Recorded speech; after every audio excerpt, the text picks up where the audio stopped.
You're listening to Opus Dei Requiem, a 7th C First Edition actual play by Hallowed Haven Studios.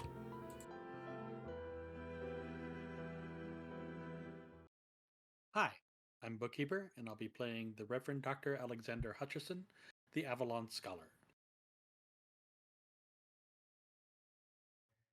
I'm Clara Allison, and I'm playing Lucia Di Felici, the Vodace Strega.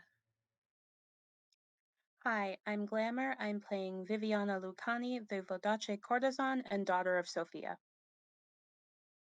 Hi, I'm Overthinker. I'm playing Alonso Hernandez, the Castellan swordsman on a quest. Hello, my name is Typhoon, and I will be playing Heinrich von Groth, the Eisen war veteran. And I'm Bloodied Porcelain. I'll be your storyteller for the evening. We opened with a collection of secrets and lies. Lucia used her powers as one of the Striga to cast an enchantment on Alexander to give him supernatural charm against the Grand Dame. Next, Viviana revealed to Alexander in secret her plot to rescue the Imperatrix from her husband and requested his aid in the plot. Unfortunately, Alonso and I remained completely ignorant of these activities. Then, the group parted ways. Viviana and I planned to visit Raoul to gather information. However, she left me waiting outside her residence for nearly an hour while she changed her clothes and did her hair. This tried my patience, but she's undoubtedly an attractive woman. At the Cissé de Cissé mansion, Raoul gave us very useful information on how Montaigne sorcery functions and how it could have been used to free Henri from his captivity. For reasons that escape me, Viviana decided to seduce Raoul. When they retired for their carnal activities, I was left alone with my fiancée, Diane, and my future mother-in-law, Jemay Cissé du Cissé. I held my own in the conversation, but it was awkward. Meanwhile, the younger and more foolish part of our group went to Alonso's inn to meet his new subversive friends. However, even going to an inn without drama was difficult for them. When it became apparent that they were being followed, Alonso verbally confronted the suspected brigands that were following them. Despite the fact that Alonso convinced them to go in a different direction, Lucia recklessly decided to use her sorcery to gather information about them. Her attempt at stealth failed, and she was embarrassingly spotted while only discovering the information that the men had some sort of conflict with Alonso. In the ensuing chaos, the two of them were separated. After some searching, they found each other again and bickered with each other like the children that they are. When they arrived at the inn, they met an Avalonian woman named Kiva. Meanwhile, back at the university, the Reverend Doctor's studies were interrupted by a most unusual event. He was bitten by a spider. Yet the spider bite somehow transmitted a short message to him through some sort of sorcery or telepathy. He heard the voice of a Vodacian woman warning him of danger. But the message was cut short before it finished. Alexander, Yes. what you doing? Is there a Department of Biology somewhere at La Grande Université? Absolutely. I am on the hunt for an entomologist.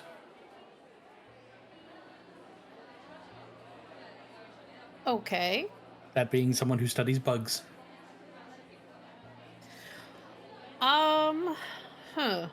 This feels more like a luck roll than anything else. They certainly have one on staff. The question is whether or not he's in or out celebrating. I don't care if he's in, if he has a lab. All right, so we may be breaking and entering. Cool. Roll me a d10, just a single one. Let's see how you do. If it is if it is 6 or above, he will be in, and if it is a 5 or below, he will not. 3. He is not there, but he does have a lab.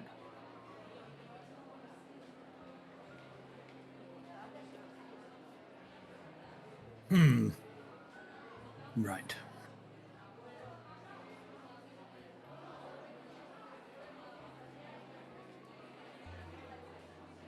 Well, this could be complicated.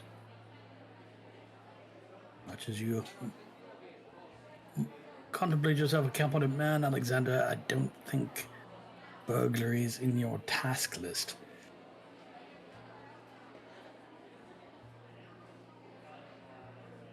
What time is it? Probably around 9 p.m., give or take. Okay, yeah.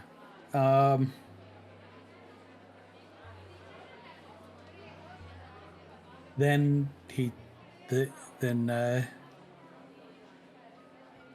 our friendly neighborhood spider mail carrier is gonna have to wait for breakfast.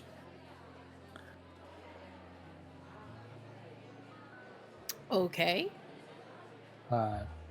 Having marked where the entomologist works, I will return to my rooms to check on my my new little buddy.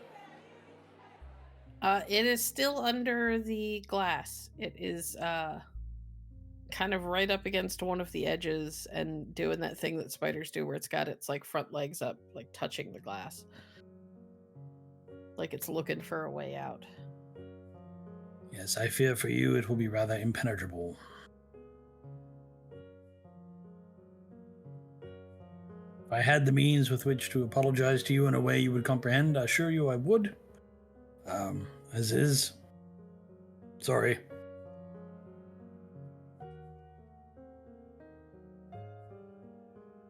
Is there anything else you would like to do? Nope, nothing to be done at the moment. Okay. In that case, we will pivot to the Cissé du Cissé Chateau and Heinrich and Viviana, who are there. You, if I remember correctly, you both rolled extremely well to impress the lady of the house. She does not seem like a woman who is easily impressed, but she hasn't thrown you out yet.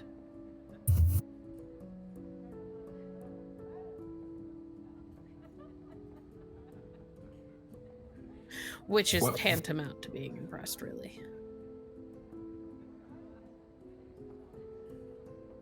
Well, Heinrich trying to impress the future in-laws is going to keep the conversation going as long as he can before, his frustration builds to an intolerable level. Lady Jamet, about what you said earlier, I really don't think I should call myself luxury goods. I put Raoul to sleep in record time.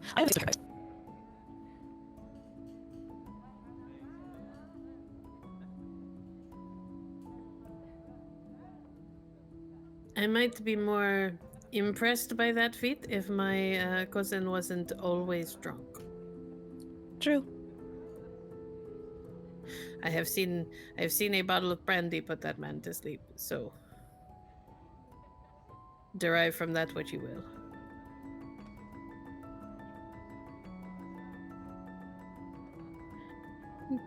Yes, he is put to sleep rather easily. Perhaps I will have to give him some advice. But anyway, the Emperor's birthday week continues. Are there any events in particular you are keeping an eye on? I want to know what to look forward to myself. There are a great many soirees and salons I will be in attendance, but I doubt that you will have invitations to any of those. Perhaps not. Of course, there is always the chance that there will be somebody willing to change that in exchange for my wonderful company.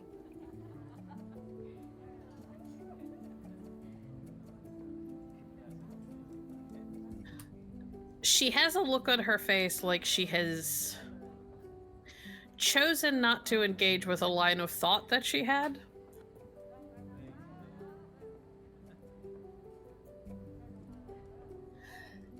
Perhaps you will be able to garner the type of attention someone of your status would require. So that can be a good or a bad thing, depending. Viviana gives her a very sweet smile, lowers her gaze a bit. Well, you know, I was thinking that I had acquired some of that attention now.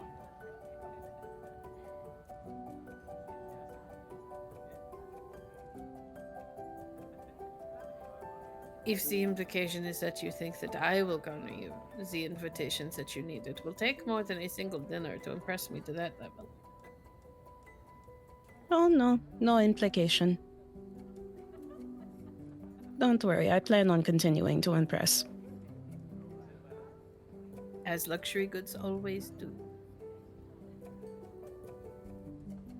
Viviana raises her wine glass to luxury goods. To luxury goods.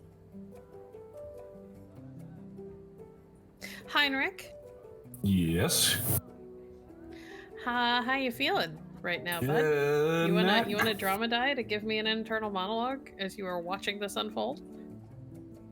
Sure.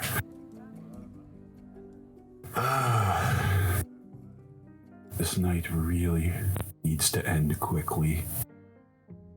I have very, very little desire to continue to interact with this woman. She's extraordinarily unpleasant, and for some reason, Viviana seems determined to antagonize her even further. While raising her blood pressure a bit is not a terrible outcome, I did come to this house with her, and I cannot afford for her to ruin this relationship for me. You know, the future of my family depends on this marriage going forward. While I have no particular desire to marry this child, I don't have another option. So I think that I need to extricate us from this situation as quickly as possible before this situation becomes even worse.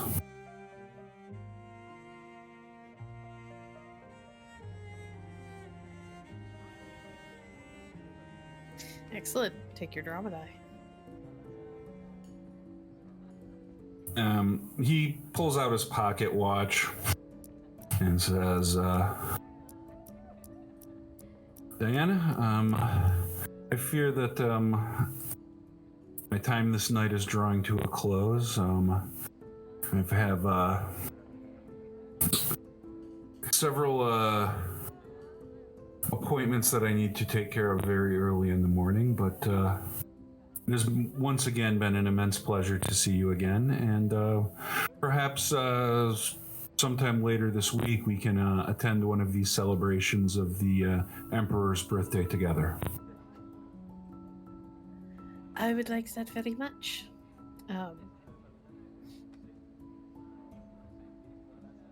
Thank you for coming.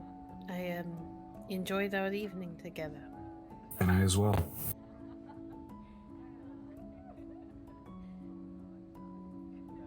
And he will rise from the table, kiss her hand, and do the same for Jamais.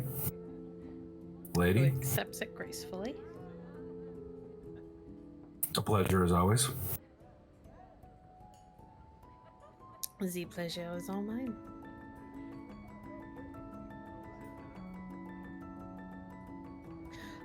A servant comes to open the door to the dining room and moves over to help Viviana by pulling out her chair for her. Viviana will head up, curtsy to Jemmy. Thank you for allowing me into your house. It was a pleasure. Indeed, it was an interesting experience to see what Montaigne has, to see what Vodace has to offer. Viviana laughs a bit. You have not seen. You have barely scratched the surface of what Vodace has to offer.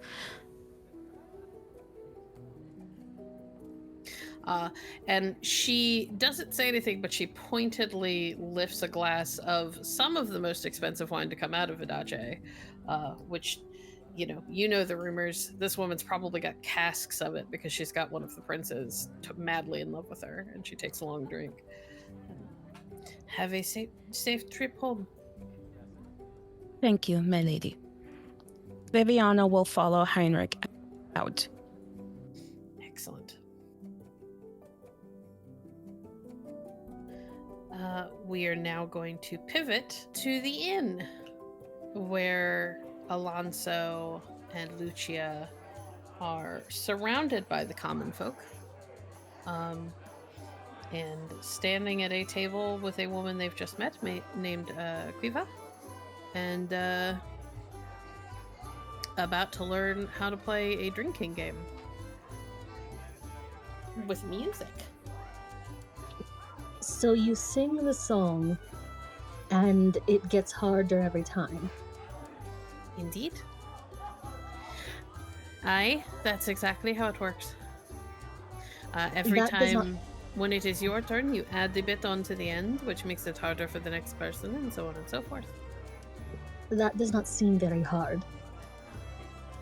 It gets harder, especially as you, have to keep drinking every time you fuck up. It gets harder as it gets longer. It does. You're That welcome sounds- to join us. Are you going to play? I am afraid I don't have any money. And Lucia kicks Alonso under the table to keep him quiet.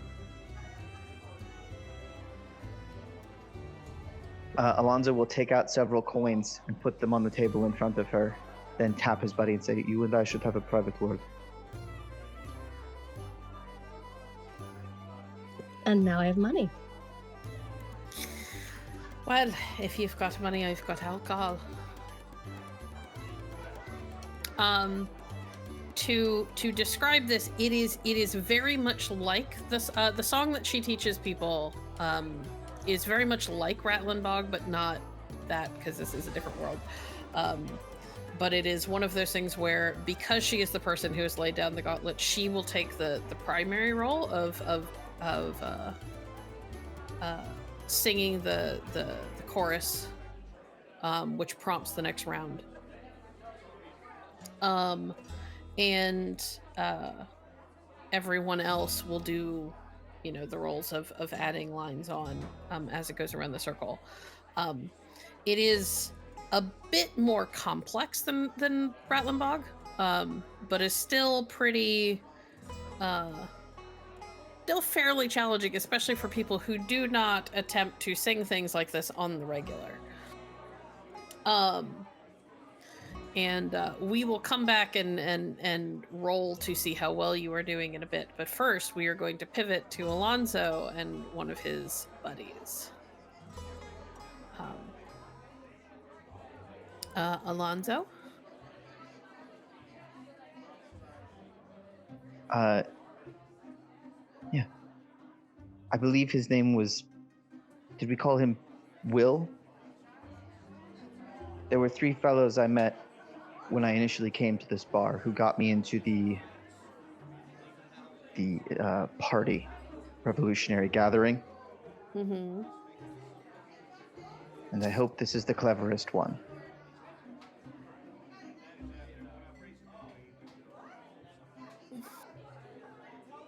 Given that they are all very drunk, it is questionable who would really be clever. Mm. But he seems the most clear-eyed of the three. Good enough. Good evening, my friend. I'm sorry for taking you from the game, but I need you to focus, to look at me. I'm looking at you. Yes. The discussions we had upon my arrival, you recall them, yes? The sentiments of imbalance. We don't keep your voice down, given where we are. Yes. I'm hoping that the noise of the crowd, and I sort of turn him further into the corner. So, there is a matter that may be of interest or involving the people that we spoke to, the people that are connected.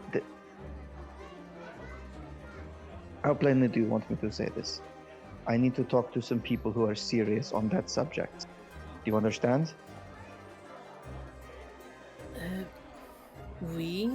Though it is difficult to know who is truly serious and who is more, how you say... Yes. And you have talks been a here. lot. Yes.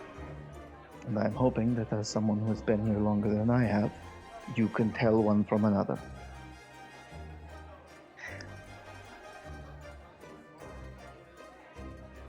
He kind of narrows his eyes a little bit, and gives you something approximate to that kind of like sidelong look that you have frequently seen Lucia and Viviana give each other. Fair enough. I am still a newcomer. You do not know me well. So let me put my words where my mouth belongs. Hold on. You have a room Yes. here, yes? I do. We should go talk there if we're going to get into heavy topics. Indeed. And I will lead him upstairs. He will follow. Once you are alone in your room, he sits on the way out the door. At some point, he picked up a mug of what looks like some sort of beer, and he is sitting on the edge of your bed and nursing it now. Go on. Can I have some of that first? He will hand it over. I drink a bit. Maybe half. So yes, there is a missing person of some interest. I'm trying to find them. I believe that these elements in the city may know where he is. And if so, I want to keep him safe. Does this someone have a name? It does, but it is a name that, once you know it,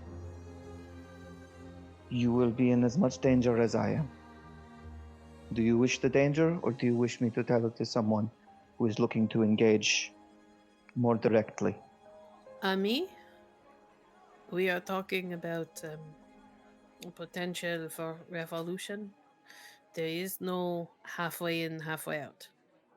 You talk about these things, you are in all the way, one way or the other. No, the headsman will not see the difference between merely talking and acting. It gladdens me to hear you say so.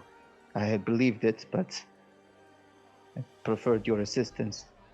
He has a very In sober whatever look form. on his face, and you get the feeling that that was not him attempting to make you feel better. It was him being blatantly honest about the fact that just talking about this is enough to get them killed. I am glad that we are of a mind. His name is Henri. He is the second son of the Grande Dame.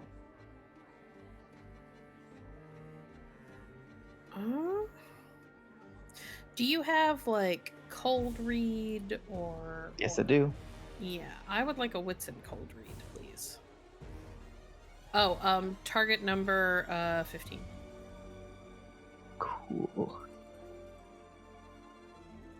19. You say the name, and his face goes white. So you are, you know who he is? Everyone knows who he is. Well, everyone knows who his mother is. Indeed. I find her no less intimidating in person than her reputation indicates. I've never met him, but I saw people when I was younger. I saw people put to death for speaking against the Emperor when his mother was in charge of the Musketeers. She didn't do it, obviously, but she was in charge with arresting them. Mm-hmm.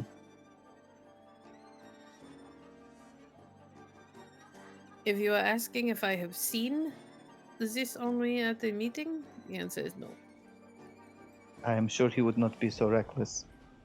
I am interested in if he were to make contact with our mutual friends, who would he reach out to? Who is close enough, but quiet enough?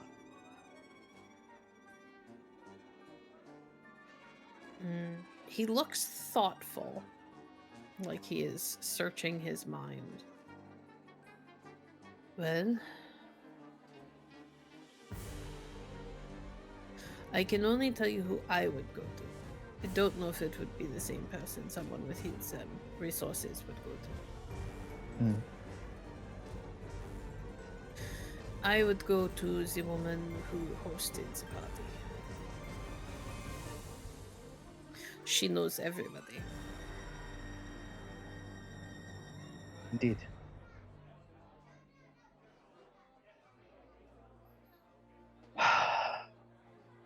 Then that is where I shall go.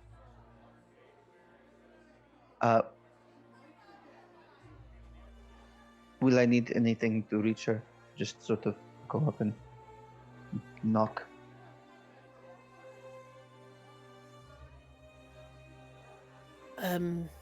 Not that I know of, but she also doesn't know you. So it might help to bring someone who knows her. I believe I have just the fellow. Thank you, my friend. I clasp his arm. Oui. Now, if you will excuse me, I believe there are 3 brigands at another pub who require my blade. He kind of blinks a little bit. Why? They followed me and my companion in the street and were going to the pub where she and her friends were staying. Her friends are still there. You are being followed by people and you still came here to ask me about this of all things? I had sent them away first. You really need a lesson on this whole keeping a low profile as a revolutionary, my friend. And if you say so, but once they are dead, they will have a hard time reporting.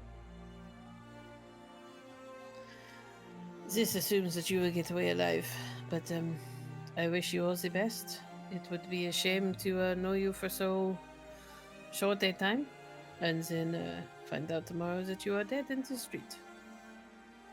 Indeed, a shame indeed. Now, go and take that nice Avalonian woman's money. Are you kidding? She's already taken half of mine. And he stands. It is unnatural how much she is able to drink. Then perhaps I will ask her to fight. I don't know if she can, but you are welcome to ask. She does not wear a pin like you do. Many don't. And we'll head out. All right. While they were upstairs, Lucia. Yes? the game has begun. So I'm gonna have you make 2 separate rolls. One of them is to see how well you can keep up with the tongue twisters and rhyming. It is a wits, and let's go with musician. You're not using your mandolin right now, but I would say that this is a skill of being able to pick up music very quickly and adapt as needed on the fly, which I feel fits pretty well into the musician thing. Because you were just starting out and have not drunk yet, I will say that it is a standard TN 15. All right. That's 22. Roll me another D10. 24. Okay. You are able to keep up pretty well, along with the woman in front of you. You make it through the first round without having to drink. Make me another wits and musician roll, please. Same target number, 15.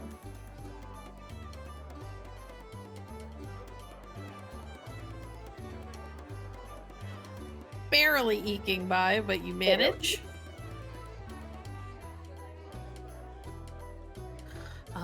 Okay. One more, because you are slowly getting the people around you to the point where they are drinking too much to keep going. Only Kiva's the only other person who hasn't had to roll or hasn't had to drink. Same target number? Yep. And again, 22, which is weirdly the same thing you rolled the first time. All right. And I have to roll one more. 23. So 23. After several pretty intense rounds to the point where the song gets very fast and very confusing, only you and Kiva are standing there having not had to drink a pretty substantial amount. I could make this more interesting. And how would you like to do that? I have come across a little bit of a problem. If you have not noticed, my dress stands out. I think anyone in the room would be hard-pressed not to notice that. And there are not many women in this room who are a similar size. I'm sure there's a point you plan to make. Well, I am in need to not stand out as much, and you and I have not bested each other, so is there something we can bet for? And if I win, we will trade. She looks down at her outfit. You want the clothes that I'm wearing now? Unless you have a spare set I can just buy off you. I have another set, but you're gonna have to play for it. I can win them. Very well. Given that you've thrown down the gauntlet, set your terms.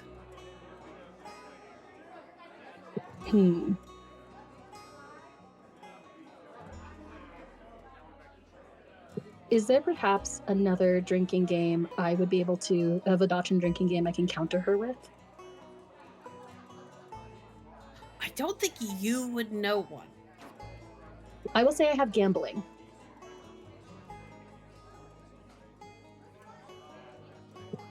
I have one other option. It's stupid. It's very stupid. Here's what I will say. I don't think that you particularly know drinking games, but you, with the gambling skill, would know ways to up the ante and make it more interesting. I think Lucia is more than creative enough to come up with more new rules. All right. Both of us will drink. At least as if we have not made the last rounds. And then we will mimic tongue twisters until the first one fails. Challenge accepted. Avalonian for Vodachin. Sorry, I don't understand that last bit. Do you want me to do tongue twisters in Vodachin? See. I have already done the game in your tongue. You can do it in mine. Oh, you were doing it in Montaigne, sweetheart. Even better. Fine, any language. All right. I don't speak Vodachin, but I'm going to assume you don't speak Avalonian. I do not. All right. Sure, why not? Although I'd like to put the preface on it that accurate pronunciation shouldn't necessarily come into play. Given I've barely ever had I've heard your language, but I don't exactly have any practice with it. And I suspect you don't have it with mine. Yes.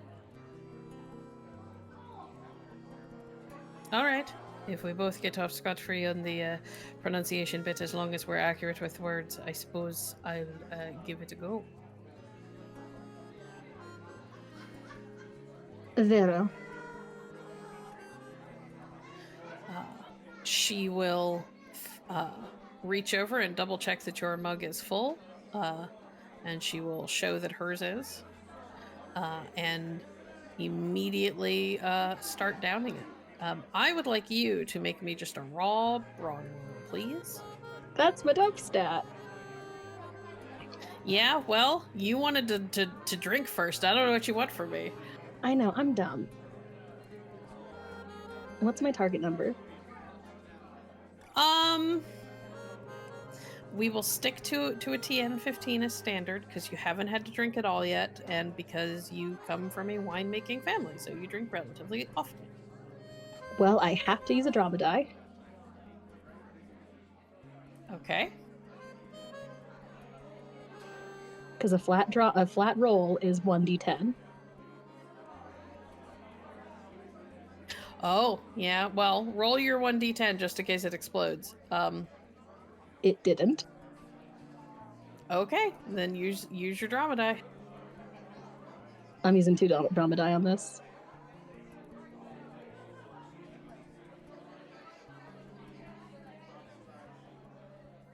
And I crawl over the target number.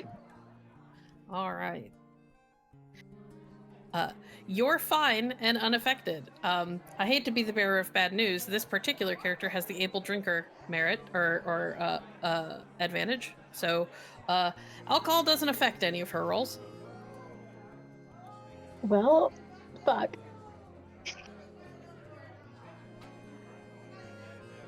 So she puts it away and looks fine. Like her cheeks aren't even pink. I am a fucking Felici. She's Inish. Welcome to one of the only people in the world who could outclass almost anybody, even people who make alcohol. All right. Let's see. How do we want to do this? I would like you to explain for me how this goes. She's going to have you lead the first round because you're the one who set the terms. And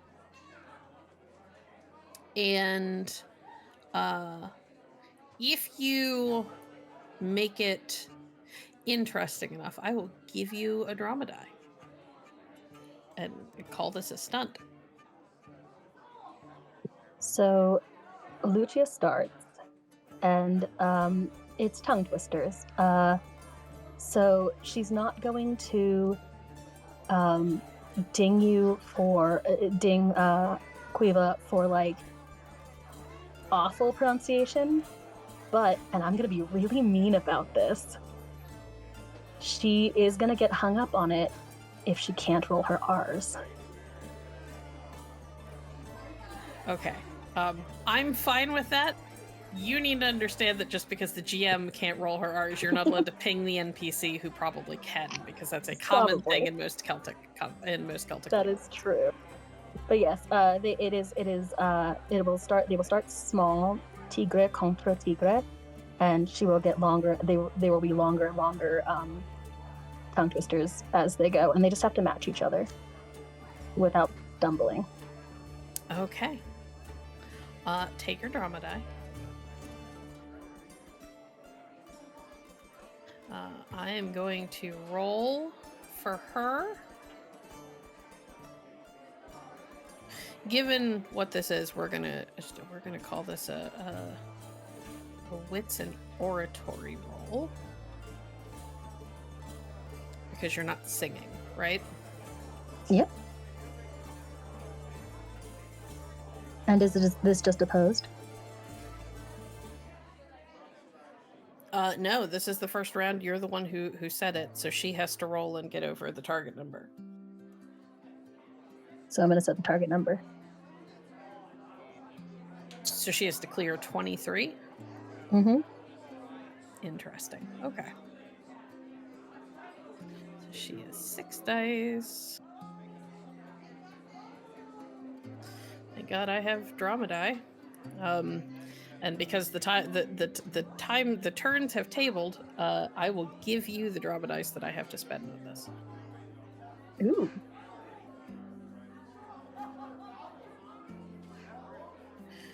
All right. Well, my dice luck have come in handy. Take 3 drama dice. As she gets through it, it's rough. She she gets the words right, but her pronunciation is for shit. You could give up, you know. You clearly don't know anyone from my homeland. She is going to do the same. She's going to take the next round. I would like you, before she gets started, or as she does the first thing, I just want to roll something to see if you notice anything.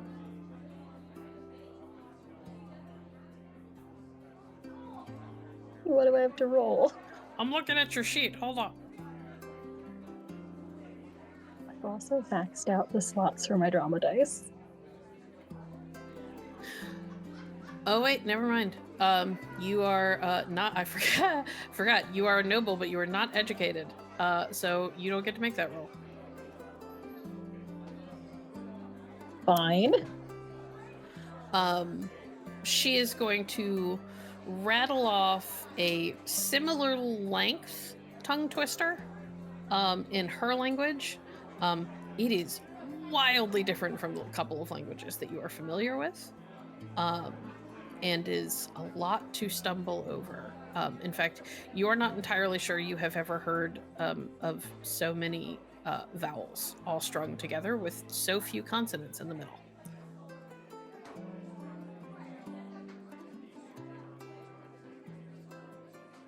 Weird burn for the English language. Continue. That's Gaelic. I mean, that's how those languages tend to work. No, you're right. So I would like you to roll wits and oratory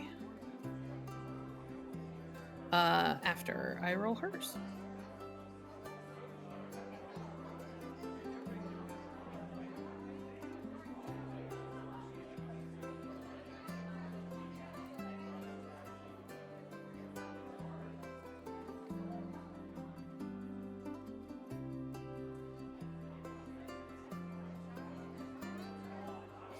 $15.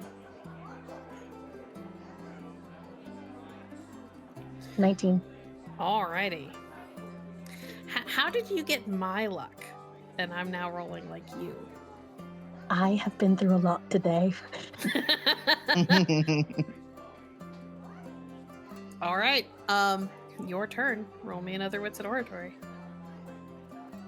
How long until you give up? Again, I've never met anyone from where I'm from.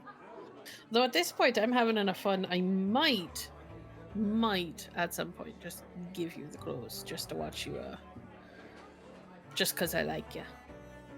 So Well, I'm glad. 25 for the next one. Holy crap. Actually.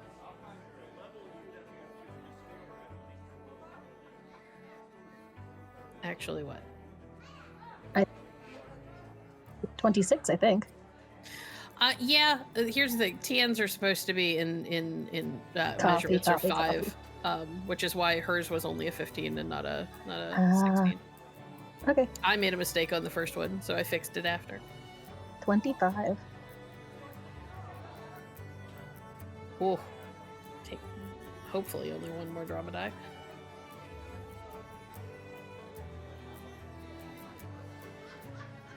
Ah. 2. Take 2 drama dice. I have to mark them down somewhere. Hold on.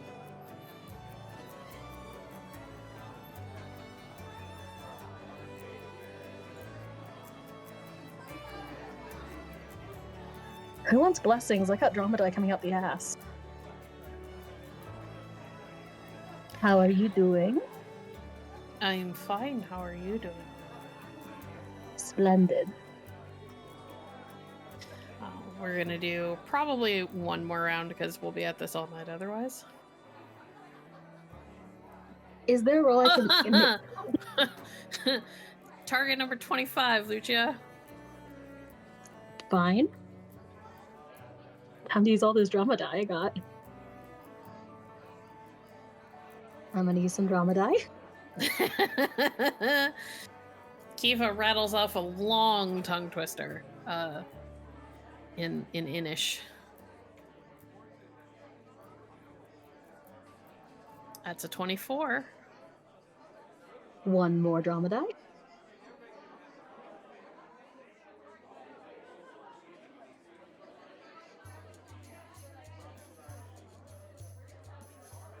I got over it. All right.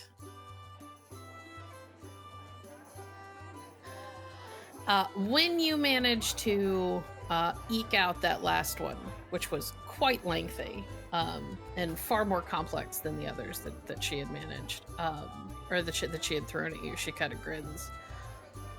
I tell you what, I think we could be here all night and we'll just end up boring everyone but ourselves. I'll loan you a set of clothes until you can get something more appropriate. Do you want to dress, or would you prefer pants? I've never worn pants before. That's not an answer to my question. What would make me stand out less?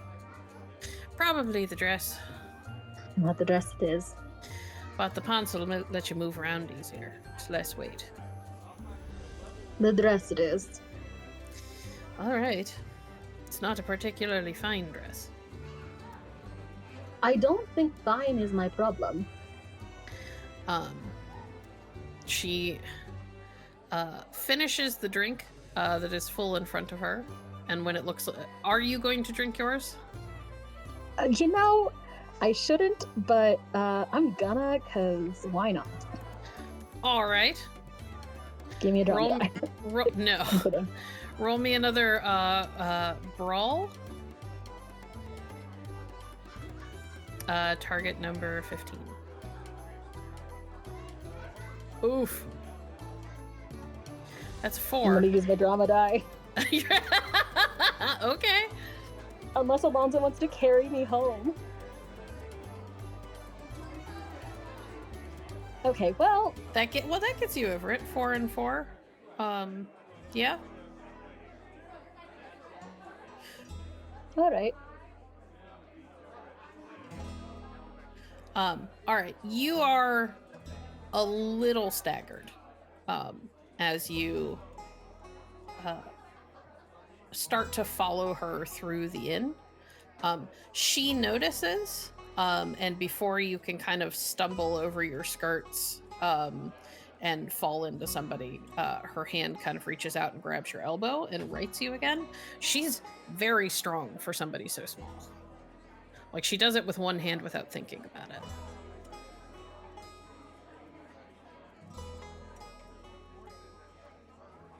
What did you say your name was again?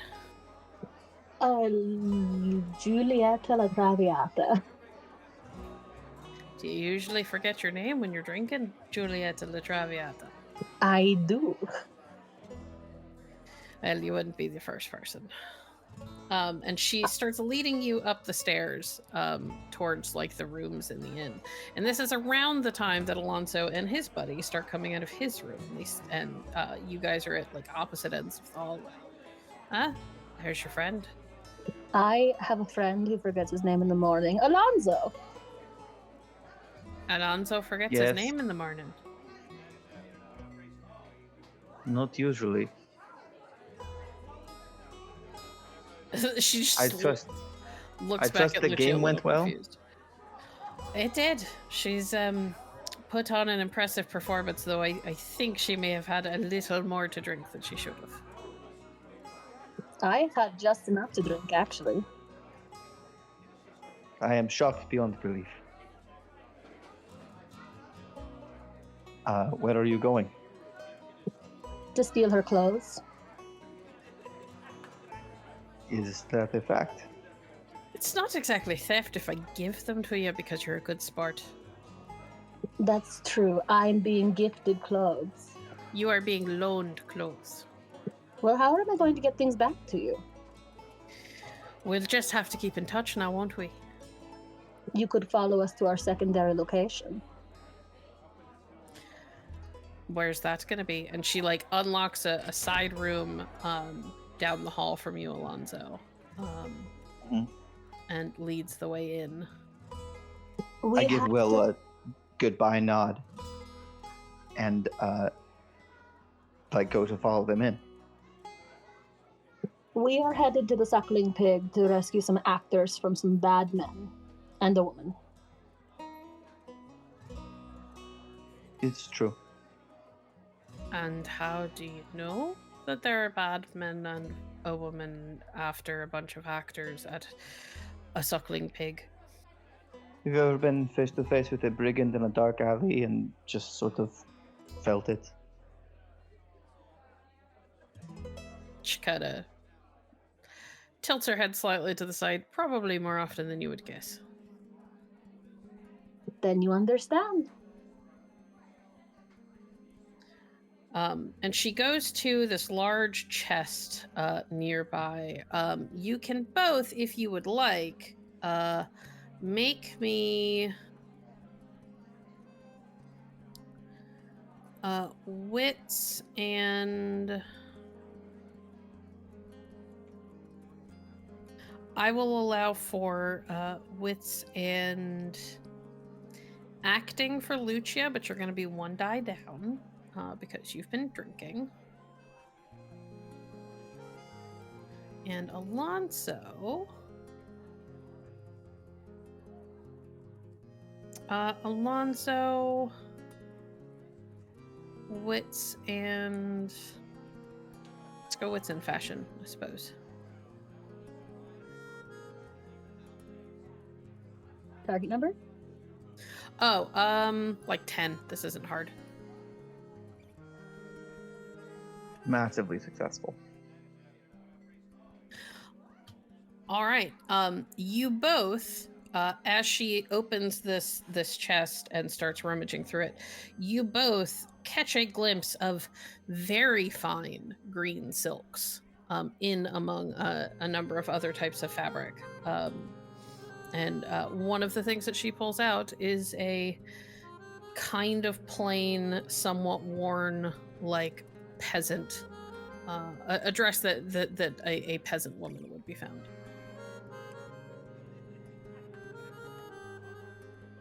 And she hands it over to Lucia. All right. Is it?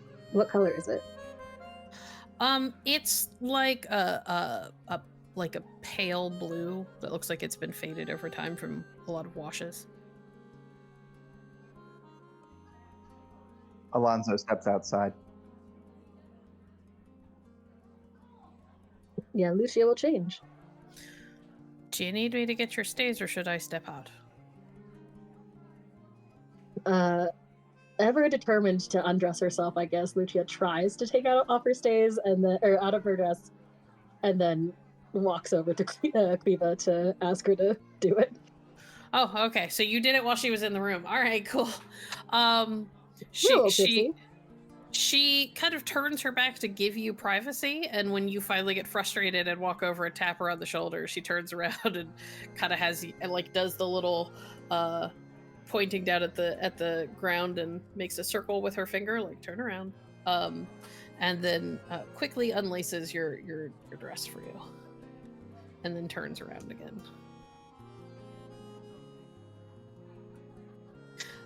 It does not take long for you to change. Thankfully, a peasant woman's dress is a lot less complex than a noble woman's dress. Do you want to leave your old dress here if we're about to go somewhere where there might be a bit of a, swings and roundabouts, so to speak? Lucia looks a little heartbroken for a second. Will it be safe here? Well, unless someone breaks into my room, I would assume so. Okay, I will leave it here.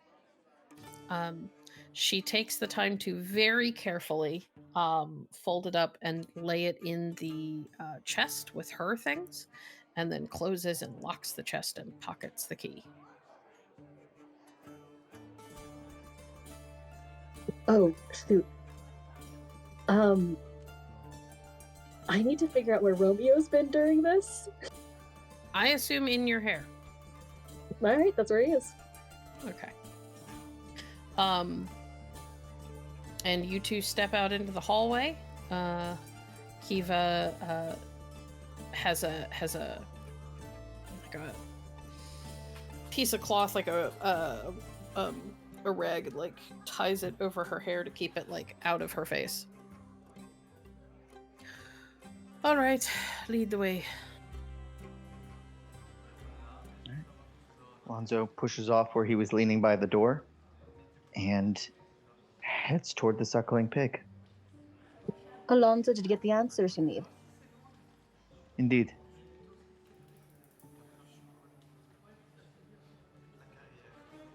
Lucia will look at Quiva, but then continue.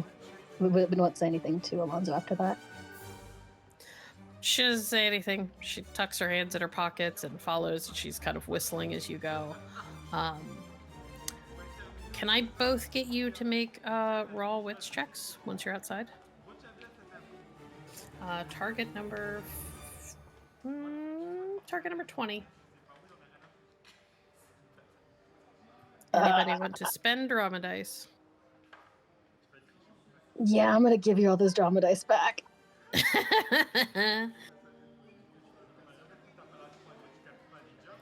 All right. I'm assuming Alonzo is not spending drama dice. I have spent enough in this campaign so far. Okay.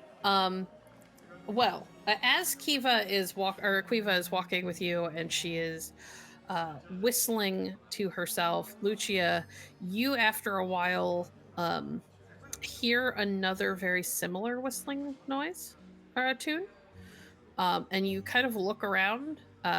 Quiva doesn't seem to notice it, or if she does, she doesn't let on. And you kind of start to look around, and eventually, just maybe because you're a little bit dizzy after drinking, you happen to look up and you notice that there is a white songbird perched on a nearby building, and it seems to be occasionally hopping off a building and flying a little bit ways, and then staying there until you pass it, and then it hops off and it flies a little bit further. Can I whistle at it? Sure. Do you whistle the same thing she does, or are you whistling something different? I would like to whistle a harmony to what Quiva's singing. Okay. You are more than welcome to do that. You notice very quickly that the three of you kind of fall into an easy harmony. You, Quiva, and the bird. Quiva? Aye? Is that your bird? She kind of glances up at it, tilts her head a little bit. We're companions, one could say. I find it difficult to imagine that people ever truly own animals. Vero, I have seen a bird like it. Aye. Oh, how did you come across such a bird? Well, it was a gift.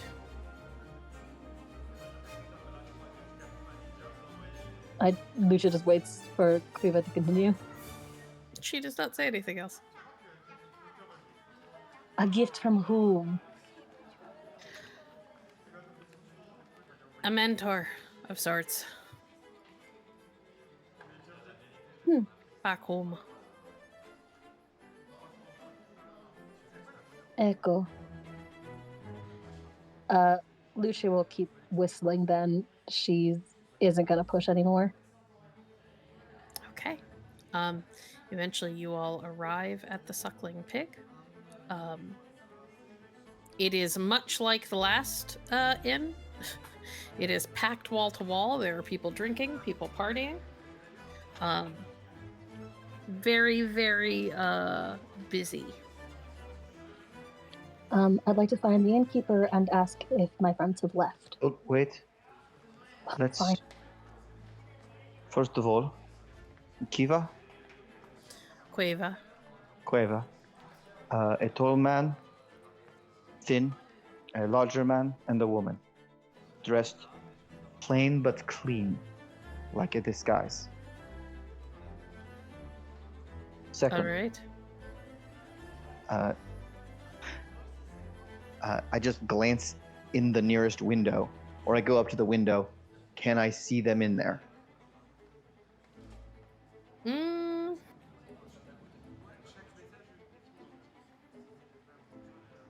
Or can I see performers playing music?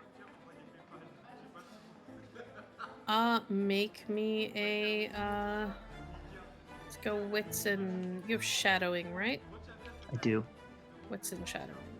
See if you can look and not be noticed.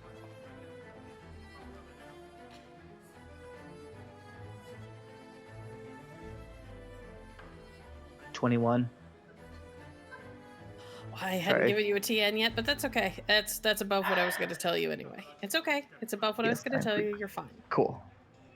Forgive my ignorance. You look inside and you do notice a handful of people in very brightly colored clothing. You've never met Lucia's friend, so you're not sure if it's the same people, but there are a handful of people in very brightly colored clothing who are kind of this motley group of all sizes and shapes and a mix of men and women. And you do notice the woman that you met, that you don't see either of the men. The woman is at a table drinking and seemingly to be having a conversation with a bunch of like locals. All right. Your friends appear to be safe. The woman is inside, but until the brigands actually do something, intervention is merely delaying what they are trying to do. I expect they will wait until the band goes to their room and then try to attack them. That is the moment we should move if we wish to eliminate this problem instead of pushing it down the road. They should not be here at all. Who? My friends. What makes you say that? I warned them to leave, and can I see in the window as well? Yeah, now that everybody, or now that he's pointed them out. And it's them? It is. Oh.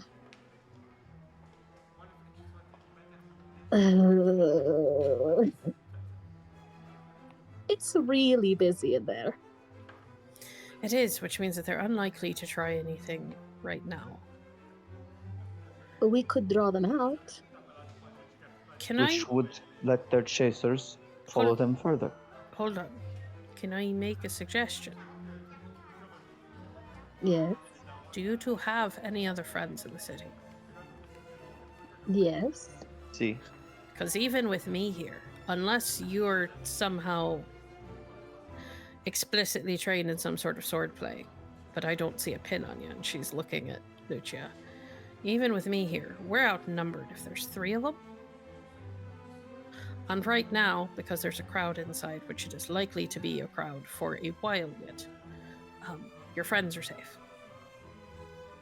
Why don't I go in, blend in with the crowd, get another drinking game going, probably, and keep an eye on your friends while you go get backup. In the event I need to chase off 3 people, I'll be fine. I do not. I'm at a. Okay. Lord Heinrich would be useful, certainly. Although, I think that 3 lightly armed brigands in close quarters, I think that our odds are decent. It's not about. I worry they don't have time. We don't know what they want. Not really. We know they want your friends if they came here after finding us. We know they want to talk to them because they're looking for something. If they wanted them dead, they would likely already be dead. Is there a roll I can make, like a scheming roll to or cold read? Because what I'm trying to do is sort of figure out what they want of my friends, if they actually mean them physical harm or if they're just looking to see if I'm with them. What's in scheming target number 20? Roll a d10 because you got a 10. All right. With a 27, you kind of start to turn it over in your head. And in the end, what you realize is that they could mean your friends harm, but you're not with your friends. If they were going to target your friends, it seems more likely that they would have done something by now. Instead, they look like they are waiting. Which means that what they want may not be here right now. Which seems likely that to makes you. sense. In that case, which is odd because they did not recognize me. That's fine. Well, maybe they did. They didn't get a lot of time to be with me. I will look at Alonzo and Cleva. If they have not done anything to them, they will not do anything to them. I think they are not. I think what they are looking for is not here. What makes you say that?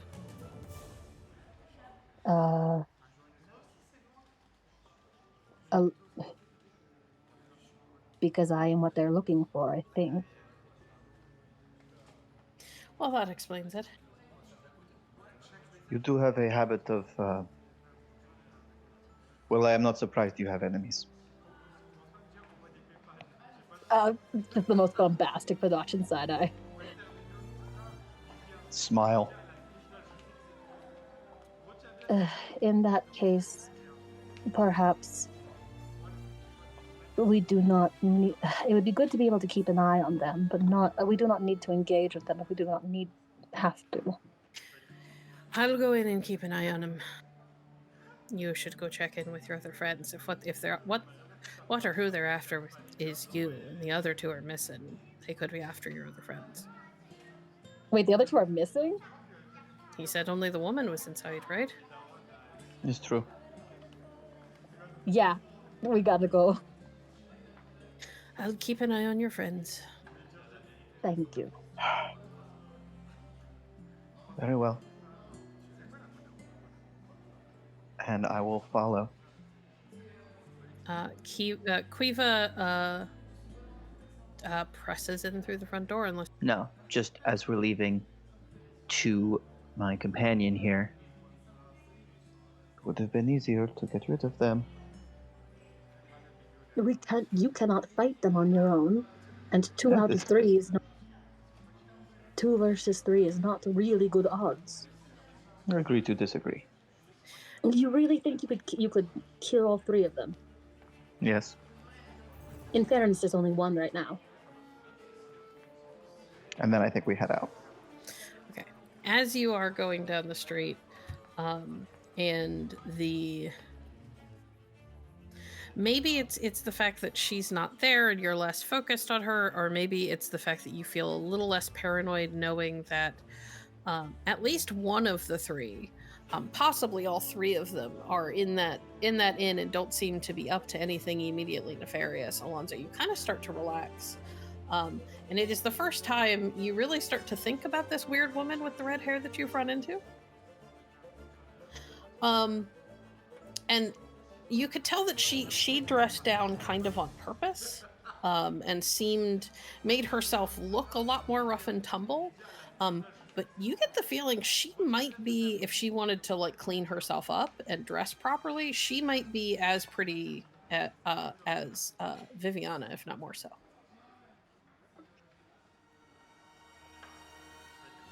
Huh. She also, for what it's worth, carries herself like somebody who probably knows her way around a fight, even though she was not carrying any weapons or a swordsman's guild pin.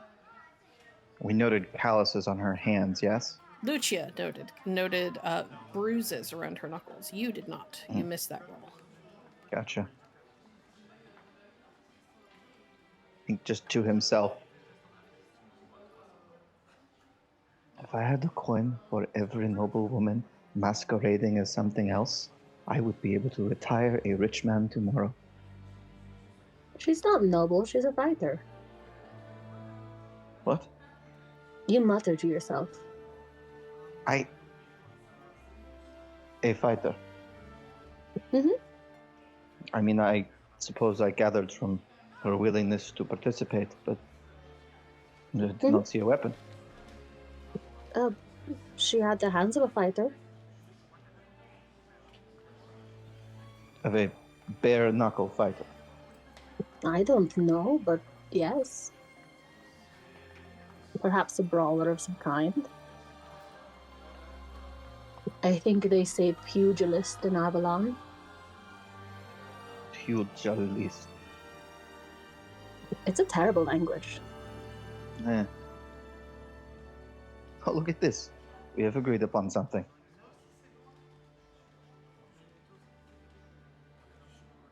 All right. You all, where are you headed? Are you headed back to the university? That's where Lucia's headed. That's where we've agreed to meet our friends. Okay. In that case,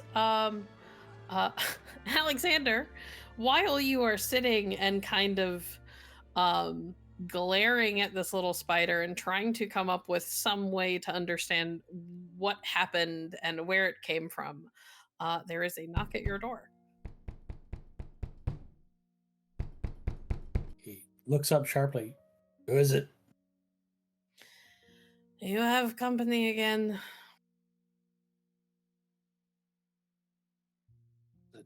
Someone I have met before? All 4 of them. Oh. All right. He will go on. He will move the chair from in front of the door, and he will open the door. And for the sake of ease, we will say that everybody kind of arrived around the same time. So at first, it is Heinrich kind of fills the doorway, but he shifts at one point, and you can see Viviana behind him, and coming up from behind them are Lucia and Alonso. Ah, good. Come in. Buonasera. I got a new dress. I see that.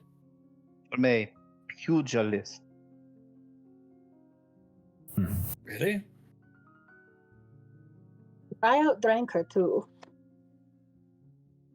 Viviana perks up when you say her. She looks over at Lucia and say, "A woman pugilist." I suppose. A beautiful Innish woman pugilist. You outdrank an Innish woman pugilist? I don't know about that part, but the gambling was successful. I outdrank her. You did not. I doubt you. You weren't there. I was there for the afterwards. One of you was stumbling and the other was being supportive. That is my natural list. Tell me more about this Innish woman pugilist. I am very curious. She's very good with tongue twisters. That is not a euphemism. Oh, okay. Very well. And we gambled for her clothes.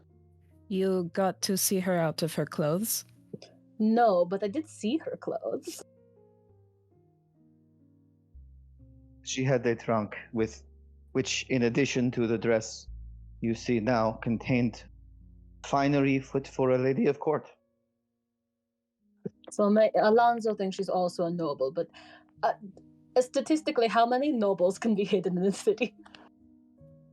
I don't know, but you will have to introduce me to her at some point. I think you would get along. I think she is likely to meet Heinrich first. Why is that? Because we need his help dealing with some brigands. Well, they think we need the help. I think I could handle it. Oh yes, Alonso thinks he can take on 3 fighters all at once. Who are these brigands? I do not know. They followed us in the back streets when we headed to the Grey Heron. I confronted them and directed them away, but the air of malice was strong. We learned that they were going to the inn where Lucia is staying.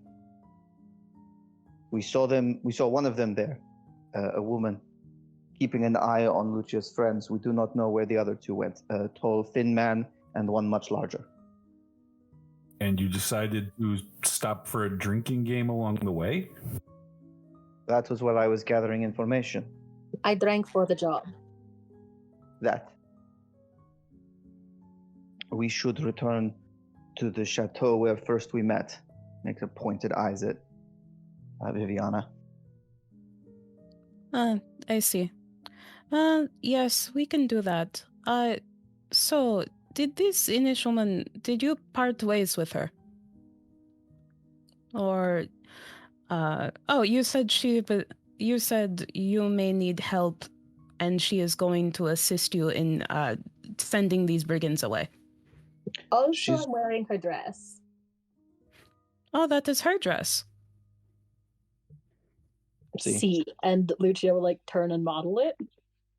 Viviana very much looks all over the dress. Looks like she is very much imagining what this woman looks like. You know her? No. I would like to know her. She had red hair and a little bird that also did whistling tricks like yours does. Oh, she did. Well, now I must meet her. We must compare bird tricks. But I suppose, yes, it was a little more clever than Sposa because it could do 3-part harmonies. Oh, you would break Sposa's heart. Sposa is more than capable. Do not underestimate her. How was your night, Dottore? Oh, well, I was bitten by a spider and then I heard Vodachan words in my head. What? What? What? Sorry, I was just waiting for everyone else to finish. Thank you for listening to Opus Dei Requiem. If you enjoy this story, please make sure to subscribe and review wherever you're listening to our podcast. You can find more of our actual plays on our website at www.hallowedhavenstudios.com. please consider supporting us on Patreon at patreon.com/HallowedHaven Studios. Your support helps make more stories like this possible. Yes. He points to his overturned wine glass. That little fella right there bit me, and then I heard the voice of a Vodachan woman telling me that we were all in danger and we had 6 people hunting us, and we needed to stick together. And you captured the spider. I did. I did incite it to bite me again. It gave me the exact same message. There's apparently some sort of limit on the message because it cut off in the exact same place again. Are you certain this wasn't some sort of hallucination from spider venom? Right. I have tested all of my senses in the interim. Lucia will bodily shove whoever's in front of her out of the way to go see this spider. Can I do a quick check-in on Viviana's interest in this red-haired woman? Is this general curiosity, or is there something going on here? Viviana, are you trying to obscure why you're interested? She's not necessary. In part, I will say in part. Okay. Then I'm going to need a panache and sincerity. If he finds you pretty, you could add your pretty dice. Alonso, do you think I'm pretty? Can you hear my eyes rolling? Yes, of course. Alonso, you have cold read, correct? Well, you don't. This isn't really a cold read because this isn't a first meeting. Let's go wits and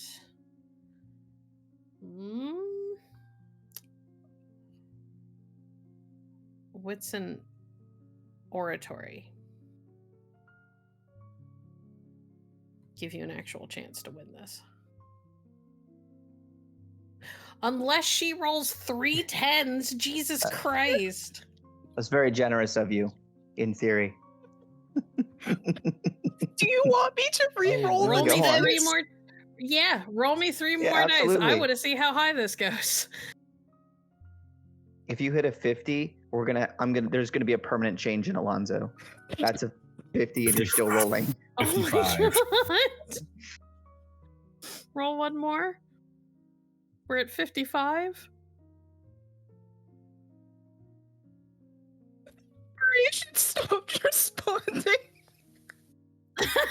You broke it.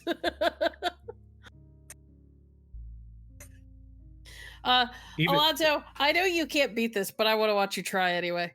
Absolutely. 55 cents to 64. Okay. So if I roll all 10s, I can do it. In theory.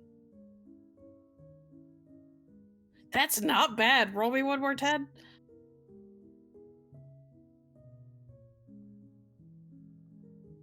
No. That's pretty good. 35 is pretty good. But no, you can't. It just seems like general interest. In fact, I was only trying to obscure my interest in part, so I can tell you the part that I wasn't trying to obscure. perfect. Viviana finds the idea of a pugilist-ish woman with red hair very attractive. Cool. I think Alonzo fully accepts that there are parts of Viviana's life and business that he has no business wondering about. Okay. All right. Lucia. Show me that spider. There is a spider under a glass. Again, how you met this spider? It came upon me as I was reading, snuck up like a thief in the night.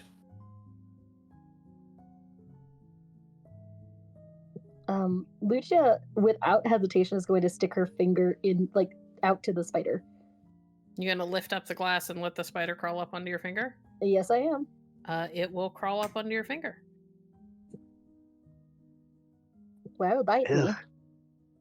Ever heard of a spider like this at all? Like in my time in Vodace? Oh yeah. Spiders that are able to do amazing things is not terribly uncommon among Strega. Well, it would seem that some Strega has a very well-trained pet. Okay, no, sorry. It doesn't bite you immediately, but if you irritate it enough, it will. You know that these spiders are generally pretty even-tempered. They don't get aggressive easily. Because they are trained to go and find specific people to deliver messages. But you annoy it if you would like. You can annoy it enough to make it bite you. Lucia is immediately poking the spider, going, "Così hai detto." It takes several minutes where you guys watch Lucia harass this poor arachnid. Are you tormenting the spider now? I'm asking it what it said. And eventually it bites you. And you hear the same message he did. I'm not going to make you roll for this. The first thing you realize is that the number of words is much longer than what your spider can carry.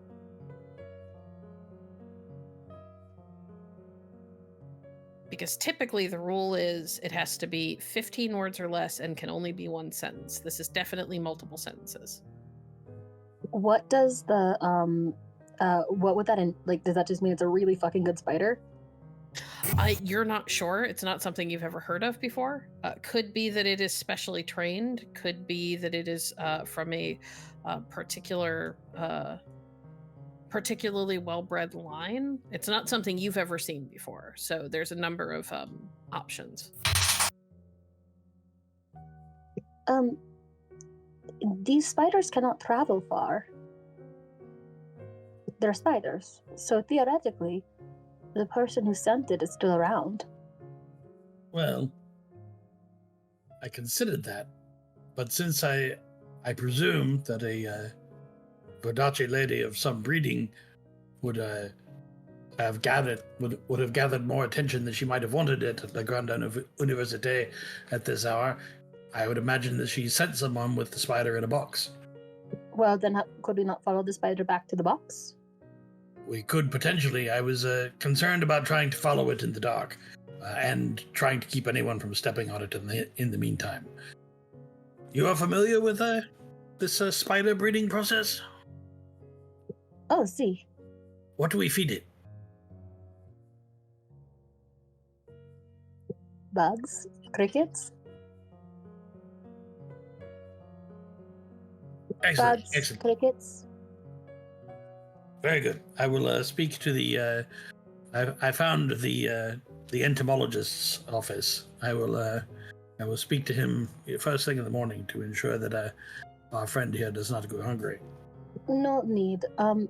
Would it be reasonable to assume Lucia has treats for Romeo? Yeah, probably. Lucia will pull a cricket out of a small pouch that she keeps in like her side pocket and feed the spider. I'm assuming you put the spider back under the glass after you got the message. Yeah, or at least he was still in her hand. Well, if he was still in your hand, he'd have tried to crawl away. Back under the glass he goes. All right, you put the cricket in there with him. Senior Nina, for my and everyone else's future safety, you have a spider somewhere on you? Please say no. Please say no. Please say no. Please say yes. Alonzo, you're not allowed to get mad at me. I believe we have covered your ability to control my emotional responses. There's been a great many things that I have not been privy to. I think I'm happiest about it. But back to the question. Yeah, Lucia will reach sort of behind where her hair sort of falls down over her neck and draw a little spider out on her hand. Oh. He's kind of fuzzy. Echo, this is Romeo. Oh, he is so cute. He's like a little jumping spider. Mm. Does he also transmit messages? No, he is for protection. I see. So he is venomous. Incredibly so. Noted. And Lucia, the weird little strigger that she is, will hold him out to Alexander for him to get a better look, like uncomfortably close. Alexander can't help himself. Pushes his glasses a little closer, peers in a little bit. Brilliant. He's very fuzzy and he likes head pats. Oh. I will take you on your word on that. I've had enough spider bites for tonight, and not from a venomous one. Or I suppose it was some sort of venom. How does that work? That is knowledge, Lucia, that you would know it would be heavily frowned upon if you told people. Lucia just shrugs then. Heinrich, you look pale. Do you not want to meet my spider? Not particularly. I would like to meet the spider. She will hold Romeo to Viviana. Viviana will hold her hand out to Romeo. How exactly do you have this particular spider trained, Lucia? It's sort of like it's sort of a guard dog. The point at which she would need him to do anything would be if she was like in distress. Okay, so if you hand him over to somebody, he will not bite them because he will be gentle. Okay. He really is gentle. He doesn't like to bite people. Oh, I'm sure he doesn't. Viviana gives him a small head pat. To sort of bring us back. So, Anything else?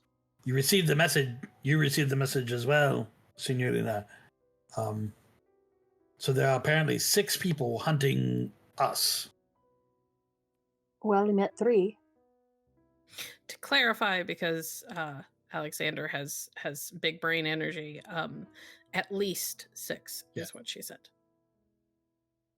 And there is possibly a sorte strega of no small skill who wishes to provide us with some sort of advance warning of this. Well, that is better than having her as an enemy. Well, logically, I would get a candle and follow the spider back to its box if it were me.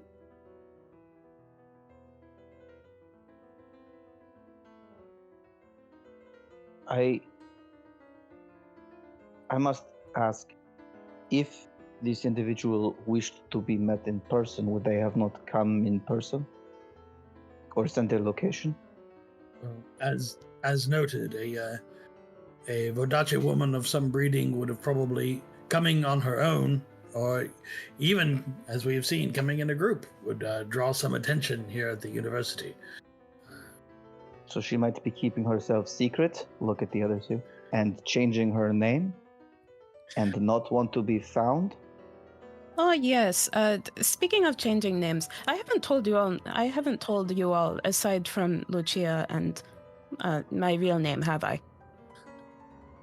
Oh, for the love of Theus, is anyone here using their real name but me? I assure you I am using my real name. Are you? Are you truly? Yes. Vielen Dank, Herr von Graf. Vielen Dank. Yes, my name is Viviana Lucani. Oh.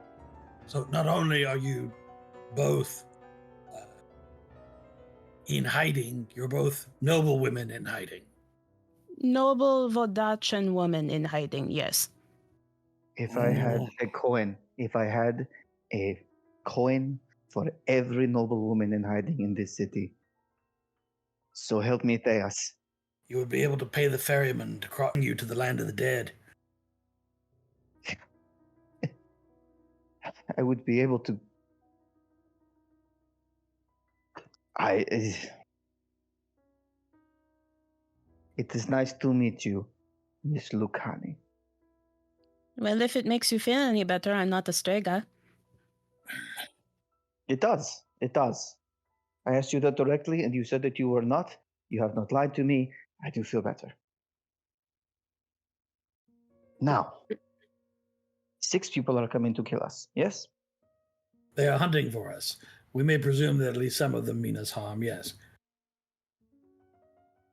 Yes, perhaps I should tell you that some of them. Well, I don't know that they would drag me home in such a manner. They might. Such a manner. I didn't exactly leave with anyone's permission, so. I don't I had imagine to get either of you did. out of Vodace.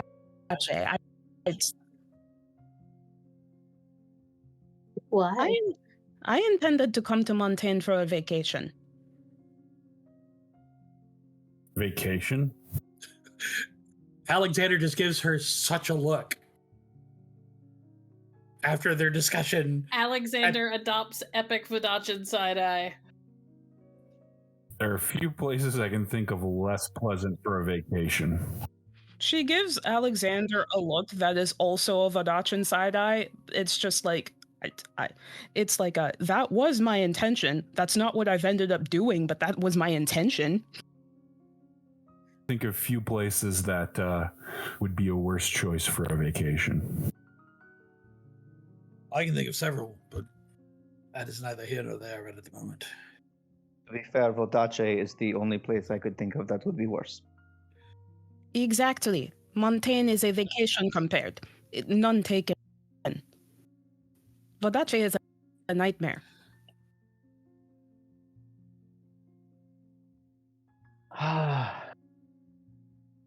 So we may presume that there are people hunting for both of you, yes?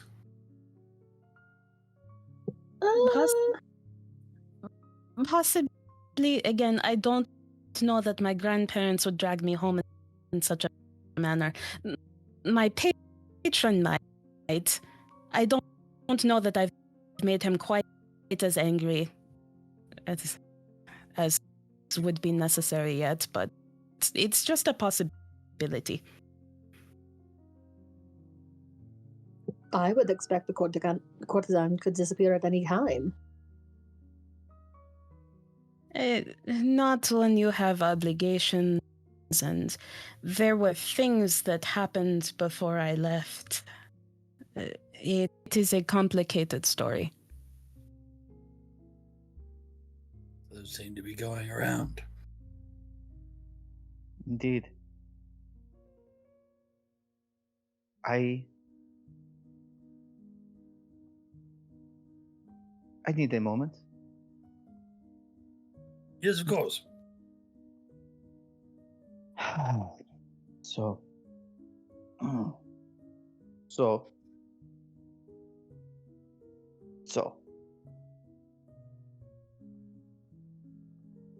does anyone else have enemies that they know are coming after them?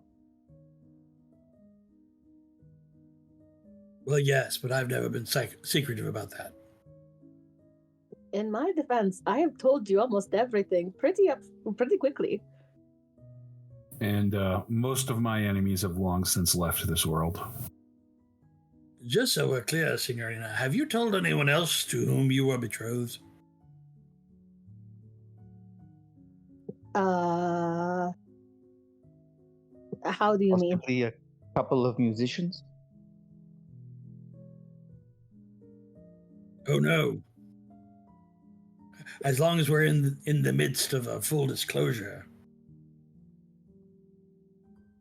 Which betrothal? That would be the one you fled from. I thought I had said it. You said it to me. I didn't know if you'd said it to everyone else. Well, I don't think everyone else would would understand. I believe Signorina Lucani would understand perfectly just how much peril she's in. Yes. Vodachan families are historically known to react very poorly to people running out on engagements. But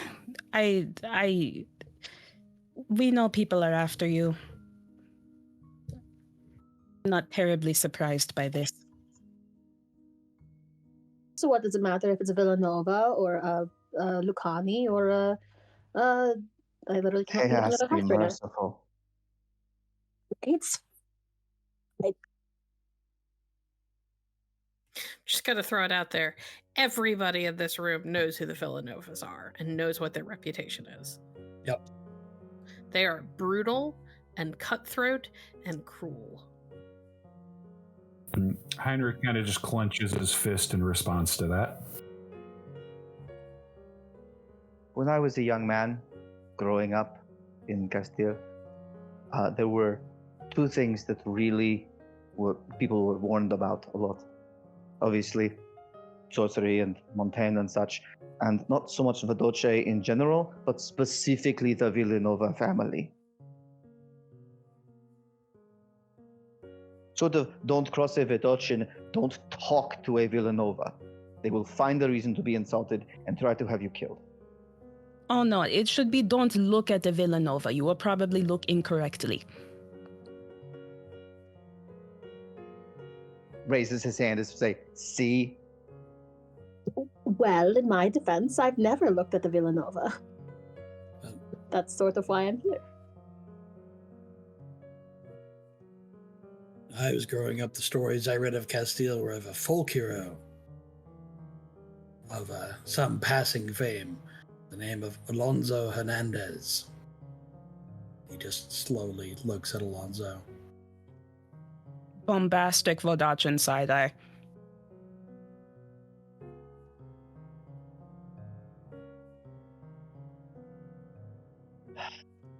Indeed. As long as everyone's unburdening themselves, I wanted to give you the opportunity. I admit it. I was not born Alonso Hernandez. But if I am to create a legend in the world and have a name on my tombstone, that is the one that I wanted to be. Who I am before is dead. Is whoever you were before dead to anyone who may be pursuing them?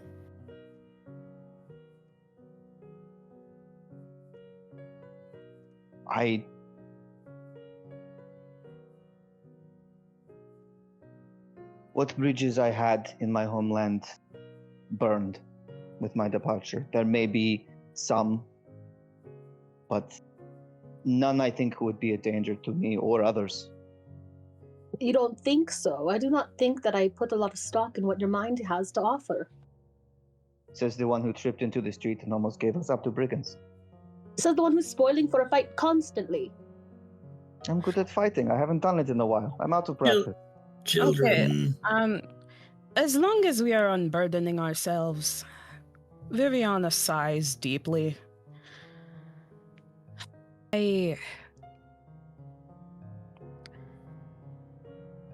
is more of a reason why I am in Montaigne than simply taking a vacation from hell on earth. Yes, nobody believes that. Well, unfair. There is more reason. I will be very blunt with you. The Imperatrix is in danger. And there it is.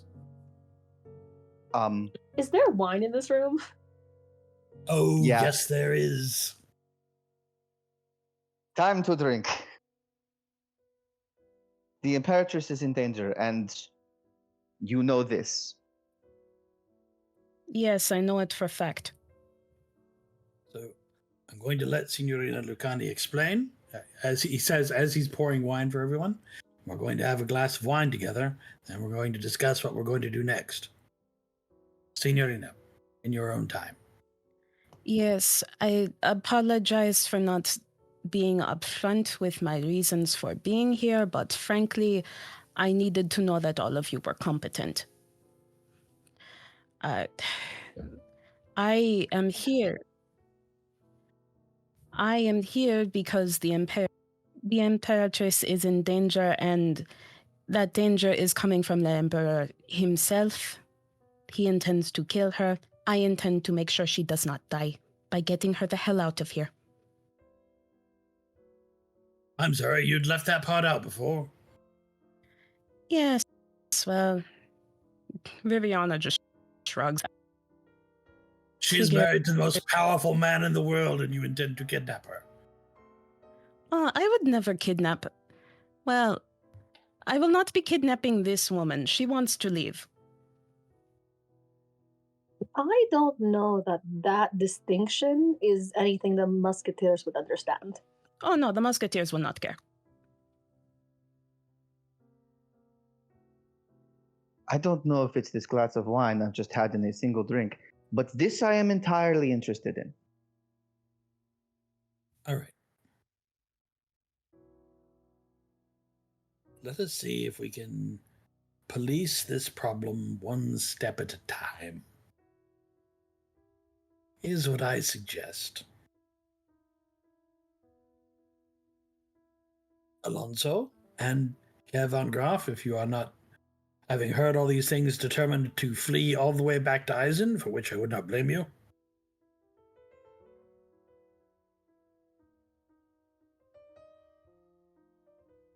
I would suggest that you both return to, what was it, the Suckling Pig? And see what you can find out from these brigands.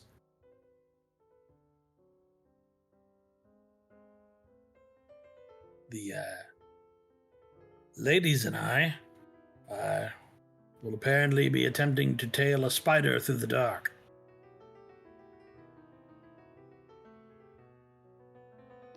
Actually, I think I would like to go with the boys for this. I am very determined to meet this Inish woman. Far be it from me to stand between a courtesan and what she is determined to pursue. There is, forgive me, I am not a strategist, but it seems there are several. No, you are right. The matter at hand. Then, points to Viviana, the matter of Indeed. of that, yes. She revealed part of this to me earlier today, and I have been thinking about it to some degree. It is my hope that you perhaps had a positive interaction with Herr von Graf's fiancée and her mother, yes? Oh, well, I think Jamais said herself it will take more than one dinner to fully impress her. I think I made an impression. A good impression? Ha! Oh. I was matching wits with her. I see. Wow. That is the family who is most likely to be able to get us access to a party at which l'Empereur and l'Imperatrice would both be present. Oh, I know. I figured I had to be interesting.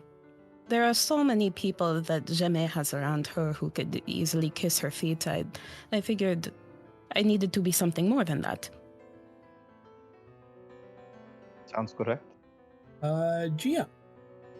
Yes? Can I make perhaps a wits and politics roll to see what I know about Lady Jamais? Sure. We're gonna go with a target number 20. Okay. More it raises beyond that will get you more information. Let's see. I have 4 drama dice at hand, and I need some pieces of information. So I'm going to take 2 raises. All right, so we're going for a TN 30. Yep. Very close. I will spend 1 drama die. I will spend 2 drama dice. Because, of course, I will.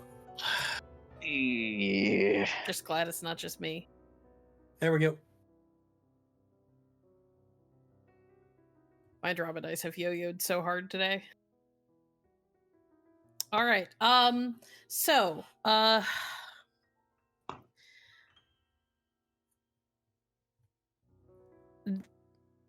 Lady Jamais is well known. One of the first things you know is that the Sisei de Sisei family was not always as important as they are now. It became important when she rose to the head of the family. She was not originally destined to be her father's heir, but ended up in that position, and rose very quickly to popularity, which brought her family with her. She has proven to be an incredibly astute businesswoman, but more than that, has become kind of a master at court. Like it takes somebody like Le Grand Dame to be able to like stand against her pound for pound in terms of reputation and the influence that they can wield. Which might be part of why they hate each other so much.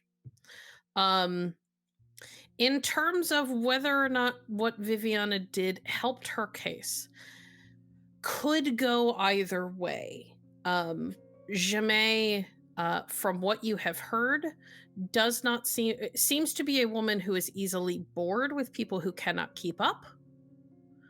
But like most of Montaigne politics, could smile at your face and be prepared to stab you in the back at the same time. So in theory, yes, Viviana could have made an excellent impression and potentially made a future ally and friend, but could also have set herself up to have garnered some negative influence with the woman. Mm-hmm.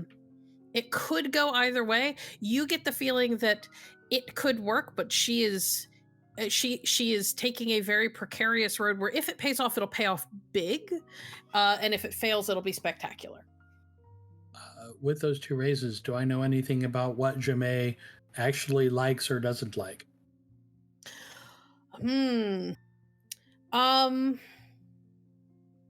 You know that Jamais was at school before she took over from her family. She took over the family. And you know that she is believed to have a pretty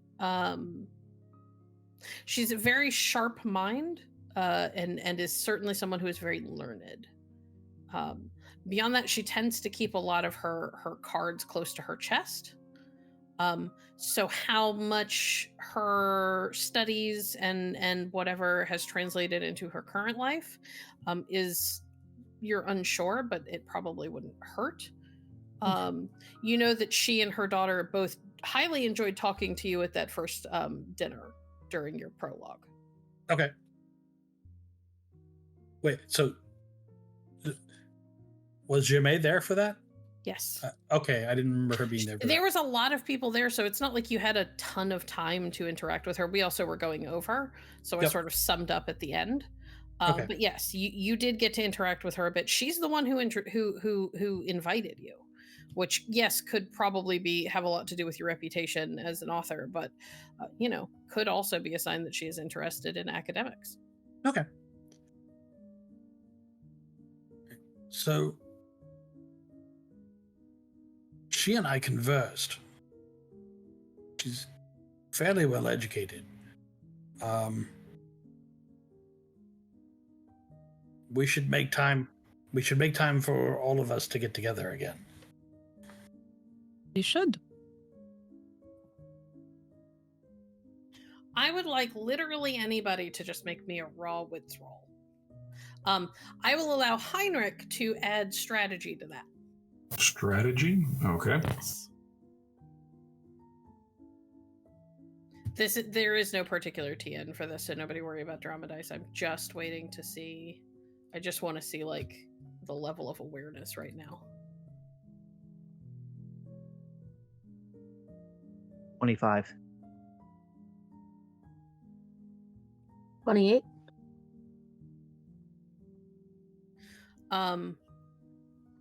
Anyone who rolled a 20 or above has the realization as you all are talking that the current plan would leave Alexander and Lucia, who, as far as anybody is aware, neither of them are fighters, completely alone in the streets of Charus at night, following a spider that may or may not take them where they need to go. Yeah, I was about to bring that up. While all of the fighters and a third person who maybe not a fighter but could potentially be helpful won't be there. All right. You two can't just go out. I didn't realize you were my nursemaid. No, hers, actually. I am directly employed to protect her, and no offense to you, Reverend Doctor, but soldier is not one of your epaulets. No, I am not a member of the Swordsman's Guild. He opens a footlocker and pulls out a brace of pistols. They frown on these. If there's a gang of hired killers looking for you, splitting up and going all over the city in small groups would be very unadvisable. I can take care of myself. Against You are paying me 6 to do it people. for you. Not against 6, but certainly against at least 1. Well, And it looks, But there were 5 more. well, we have not seen 5 more, and it looks as if Alexander can also take care of himself. You know what? If nothing else, the 5 of us trying to follow a spider through the dark will be so preposterous, surely someone will attack us. Lucia, am I to understand that when we discussed being 2-on-3 earlier this evening, we were in fact 3-on-3? I'm about to waste all of my drama dice here. May I roll trick shooting? To do what exactly? To throw a Capatina pin. Sure. Why not? Roll me finesse and trick shooting. What are you aiming at? I should probably ask. That's important because you're in somebody else's like living quarters. So because looking at the difference, trick shooting is a skill as well as just pin, which is just a knife skill. Yes. All I need to do is impress. All I want to do is impress that I do know what I'm doing a little. Okay. But trick shooting is more fun. So, I'm going to aim. Is there art on the wall? No, because Alexander was put in rooms for an assistant, not a professor. So he's not in one of the nicer rooms. In which case, we'll go with how deep the pin embeds itself in the wall. Maybe in the door. It's a stone building. In the door. Okay. Because I think that this is cool and kind of flashy, I will, we're going to set this as a target number 10, but I'm going to give you a free raise because you are showing off. And I don't think anybody will expect you to pull a pin out of your hair and hurl it across the room and have it stick into the door. So your target number is 15, but that's because you get free 5 on top of whatever it is that you roll.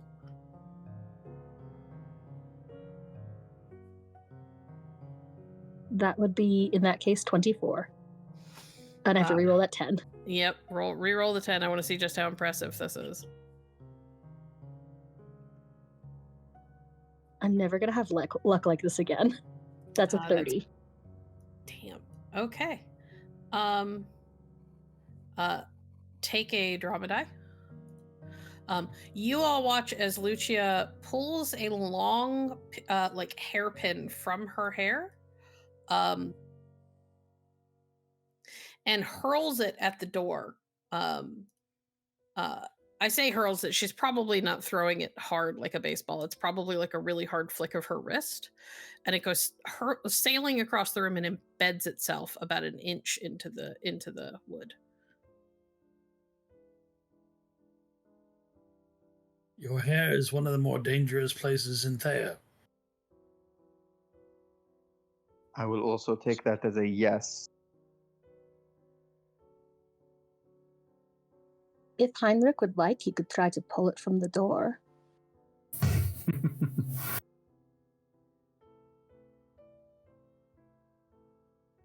And he will reach out and yank the pin out. Make me just a raw brawn check, please. Actually, hold on. Roll me a finesse roll first. And if you roll above a 15, we'll say that you could do it without breaking the pin. Because I think you are, given how big you are and how tiny that thing is, you are in as much, you are at as much risk of like bending it or breaking it as you are managing to remove it from the door. Okay. I bend it. Okay. Now make me a brawl roll. You owe me a new pin. Jesus. Yeah. He removes it from the door, but it is bent when he hands it back. I believe this is yours. Signore. Viviana holds up a hand, like half of the symbol that you use when you're framing something like it's a portrait. Pulls out a knife from one of the many pockets of her dress and tries to get it in the same spot that Lucia did. Okay. You know, we have somewhere to go, but if you all want to put holes in my door, by all means, keep it up. I think it's demonstration, Dottore.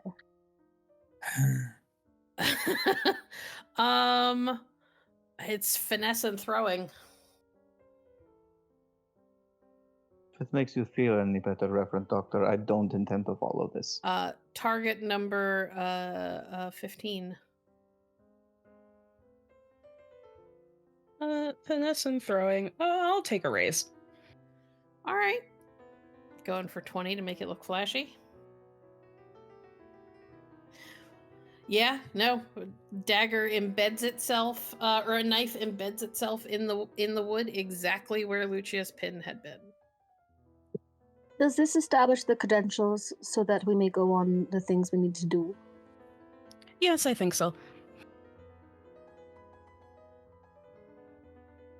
Be clear, I was not questioning anyone's credentials, but I am specifically being paid to protect Lucia. So I think we've agreed that at the very least that splitting up is not in our best interests. We may all be capable, but 6-on-1 is still, or 6-on-2 would still be bad odds. But perhaps a compromise then. We will follow the spider back to wherever it goes. If it goes into a residence of some sort, we will try and figure out where that is and see if we cannot get an audience at whatever beastly hour of the night this is. If not, Lucia and I shall return to our own quarters and sequester ourselves for the evening so that you may go and do whatever violence needs to be prevailed upon. Well, I would not want to miss the violence. I will gladly miss the violence.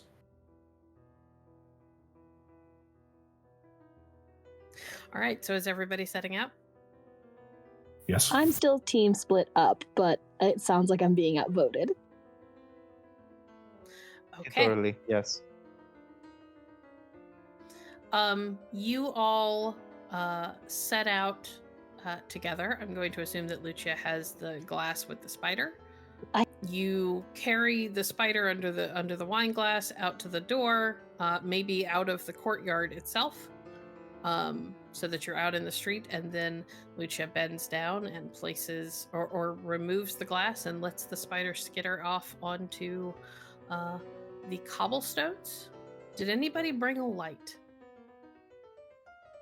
I would assume so because this is the plan we've been having. There was mention of bringing a candle earlier. I'm just asking to make sure that people are actually doing the thing. Viviana will carry a candle. Lucci will grab a I have- lantern. Yeah, I have a lantern. I will bring a yeah. lantern. I'll bring a lantern. I'll put oil in it, and I will bring it. Okay, cool. I'm not going to make you all roll. It is relatively late, which means that the streets are not terribly populated. You're a kind of motley crew, and you are accompanied by two men who are heavily armed, and one of them is one of the biggest men most of these people have ever seen in person. So they tend to give you all a wide berth, which allows you to follow the spider relatively easily. The spider leads you through most of the city and into a section that is kind of upper middle class, not quite nobility, and down a more public street towards an inn.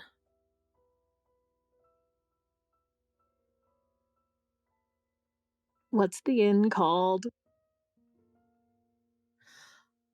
The inn is called the Winter Apple.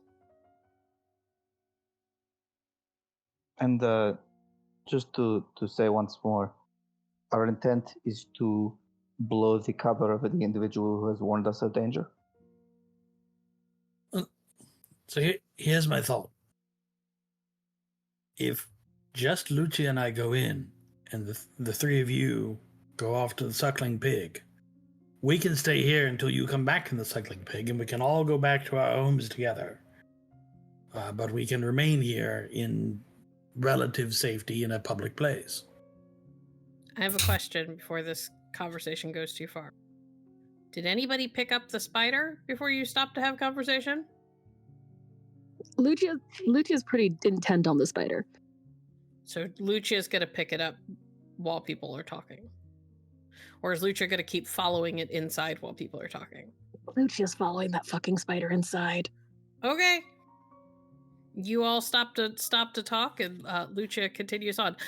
Before we get too far, though, I would like Alonso and Lucia to both roll me raw resolve rolls. There is no target number. I just want to see how high or low you go. 11. 14. Okay.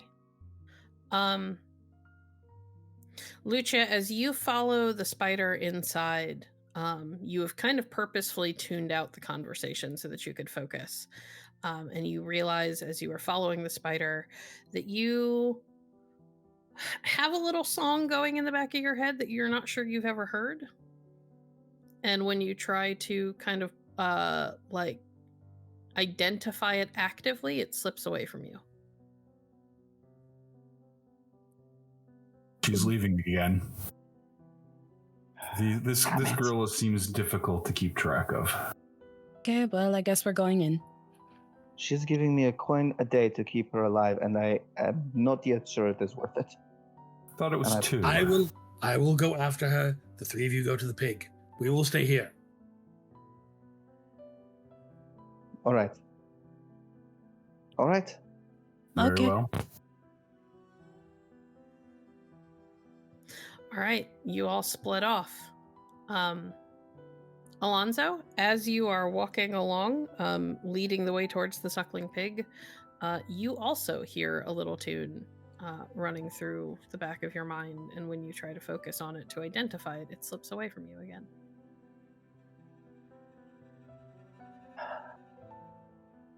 I think he starts trying to snap along to the beat. You can do and that. Thinking about it, I think this is part of thinking of a song is part of his personal ritual when he's getting keyed up for a fight anyway. Okay, the thing is that every time you think actively about the song, it slips away from you and you lose it. It only seems to kind of bubble to the surface when you are not focused on it. So would you like to hum a different song to yourself?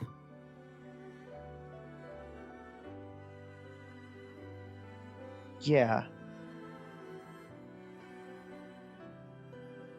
Yeah. I'm gonna just pick something classic, something I trained to. Okay. Heinrich and Viviana, I need you both to make me raw resolve rolls, please. Okay.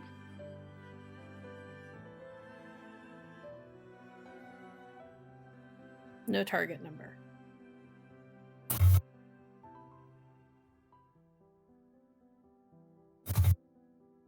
Well, Viviana, as he starts to hum, you find yourself also having a little tune kind of playing over and over in the back of your head, but it is not the same thing he is humming. When you try to focus on it to identify it, it slips away from you. Viviana will probably, at least for the moment, since she's focused on something else, assume it is a melody that she's simply heard before and can't quite place, and ignore it for the most part. Okay. Heinrich, you guys are coming up on the suckling pig when you also start to have a little repetitive song in the back of your head. This is not the first time this has happened to you. It happened to you at the ball, too. indeed it is. However, he assumes it's just a song he heard in a tavern somewhere and ignores it. Okay. Back at the Winter Apple.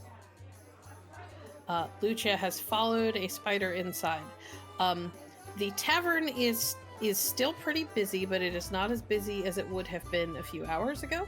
You guys did take some time to talk.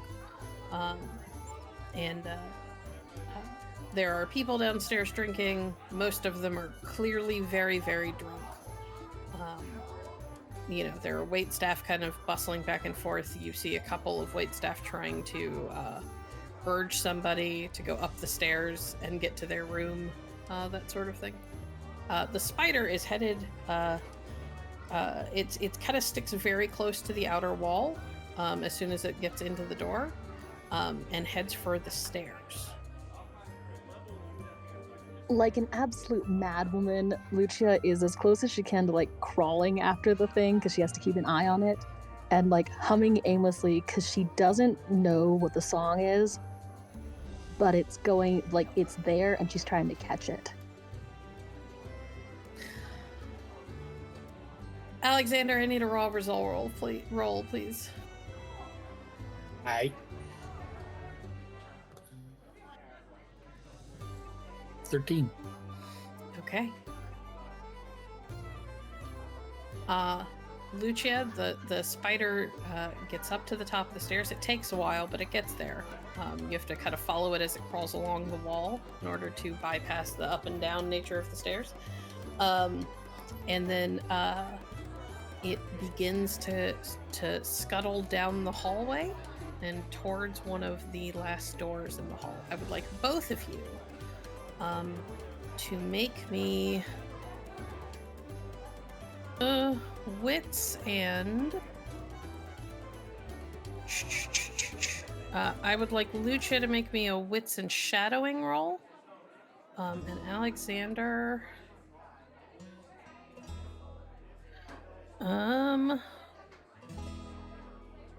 looking for what might work for you. Fuck, I'm sorry, I rolled before I got the number. It's all right, you'll have to roll again. Yeah. Damn, it's a good roll. Alexander, wits, and I will go with scheming. Okay, is this a perception-based roll? It is. Okay. I got some keen senses. I would like you, your target number is 15. Okay. I did so much worse. Alexander with a 32. Are you gonna roll? Are you gonna spend the drama die or not, Lucia? I'm not going to. I don't Lucia wanna is give you more. very intent on the spider and does not notice as she is following it what Alexander does notice, which is that the door that it seems to be headed for is partially open. And what's more, Alexander, there is a dark pool of some sort of liquid slowly seeping out from under the partially open door.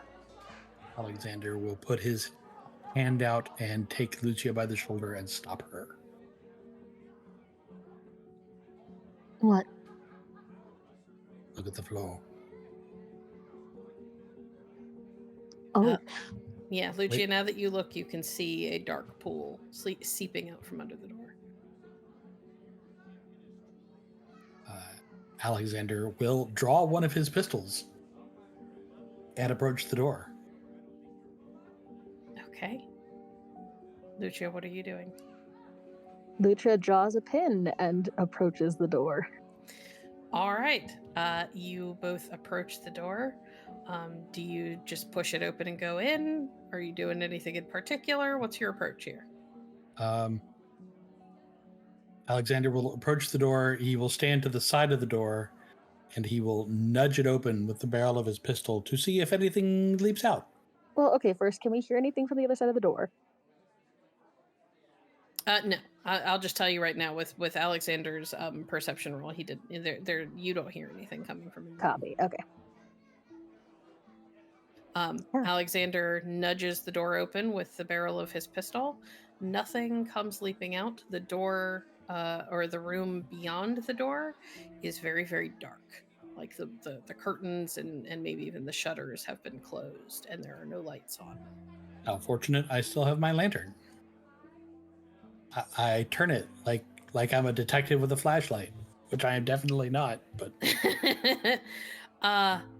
what you see as you spill light into this almost pitch black room is that the spider has crawled into the room and is avoiding the pool of what you now realize with a pit forming in your stomach is blood. It crawls around the pool of blood and toward a little lacquered box sitting on one of the tables. But laying across the floor of the room is a woman in a black dress and veil, whose throat has been slashed.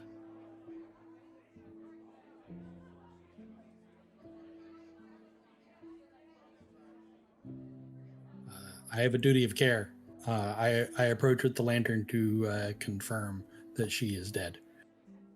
Not going to make you roll. You put your fingers to her neck and you realize that she is not long cold, but rapidly cooling. And there is no pulse.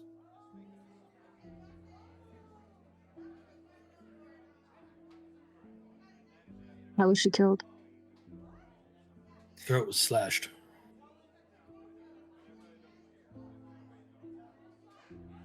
Are her eyes open? Yes. I closed them. Lucia, Mm-hmm. what's in politics, please? I'm sorry, target number 10. 22. Oh, wait, hold on. I should take raises more, but I'm so scared. 26. You realize as Alexander shifts her enough to be able to close her eyes, you get a good look at her face and you realize with growing horror that the face of the woman at your feet is a very distant cousin of yours who nobody has seen in a while.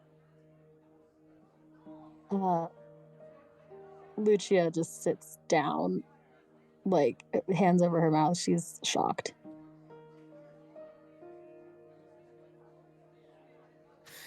She was believed to have been dead some time ago, so it is more than a little shocking to see her here freshly dead in Montaigne. What's her name? Her name is Adriana.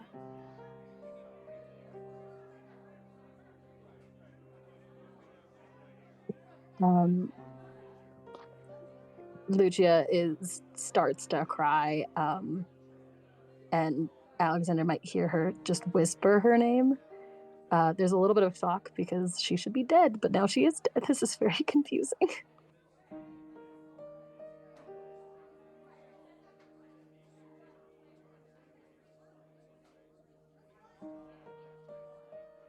We should leave the room. I need to tell the proprietor what has happened. The musketeers will need to be informed.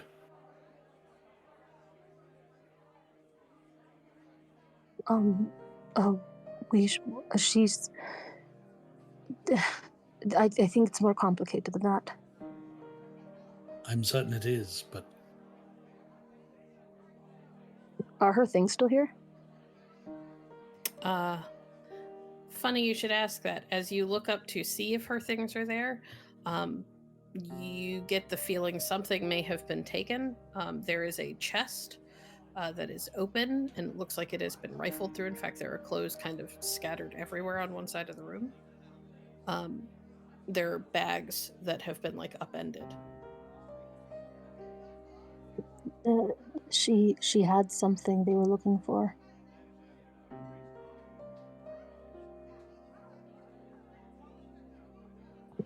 Alexander, this is Adriana's supposed to be dead.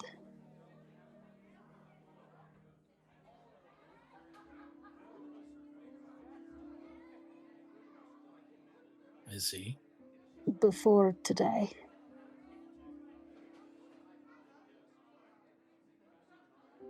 And yet here she is giving us warnings. Lucia's gonna go to the little lacquered box and retrieve the spider, like the box with the spider in it. Do you open the box?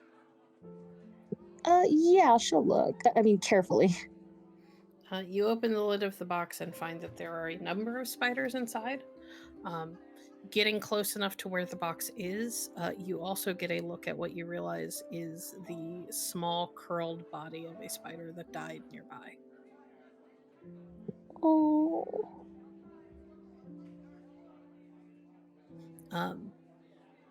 Would you like to examine said spider? Yeah. You recognize that this is a spider of a very similar breed to Romeo. Yeah, Lucia puts the little like the dead spider back next to his Adriana, and will retrieve the rest of them. I have bigger boxes.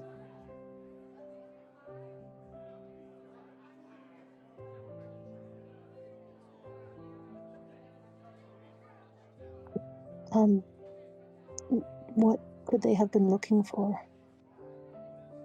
I'm not certain. Strega forbidden to become literate. So it wouldn't be papers. How would...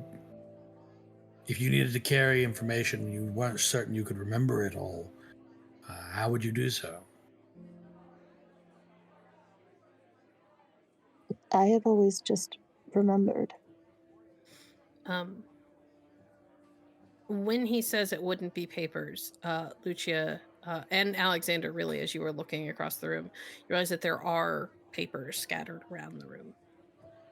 Closer inspection shows, however, that these are not typical writings. They are sheet music.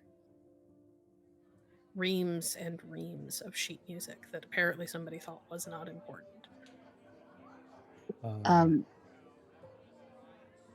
Is it important? I don't know. Is it? Lucia will start to gather it. She loves music regardless, and she's trying to understand this woman. I think it's wits and composer to identify music code. It would take longer than you have right now. I Okay. will say that Lucia, having spent years at the Dilettante, does know that there are some Strega who have been rumored to find ways to weave their magic into music. Alexander, grab the sheet music, all of it, and see if there's an instrument as well. All right. So, glancing at the sheet music, can I tell what instrument it's written for? Yes, I won't make you roll for that. And it becomes you get confirmation of it when you look into a corner. You realize that this music was written primarily for a small harp, like a lap harp. But there is also parts for a violin. And a quick glance shows that it is written in a way to combine those two different sounds. The reason why I say you have confirmation that is because in the corner is a heavily damaged but very finely made harp that would have been small enough to fit in her lap.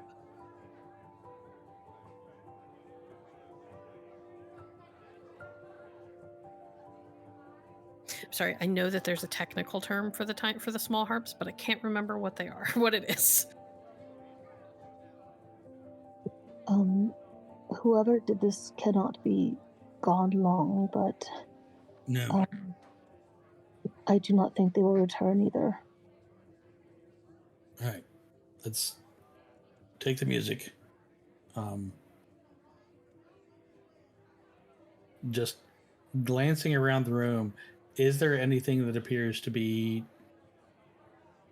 Obviously, it's a tossed room, so there's not a whole lot of ways for me to tell. But could I make like a wits and fashion to say that shouldn't be in the wardrobe of a Strega?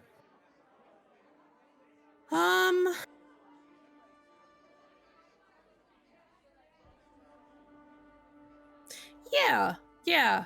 Make me wits and fashion. And I would like Lucia to make me wits and shadowing. Both of you have target numbers at 20. Okay, no raises this time. Silly me. Roll me another 10. For a 39, Lucia? Yep. 19. What was that target number? 20? 20. I don't want to give you more drama die. Okay. You don't have to.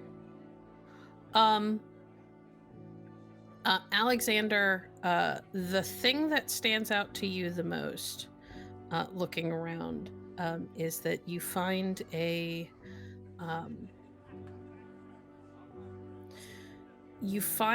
like fur like cap of sorts. Mm-hmm. And a fur muff for one to put their hands in particularly cold climates. You are well educated enough that those are not terribly in fashion anywhere outside of Usura.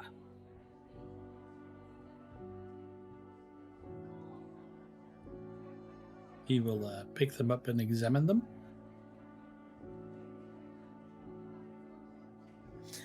They are made of finely, a very fine, soft, kind of reddish brown fur, maybe from a fox.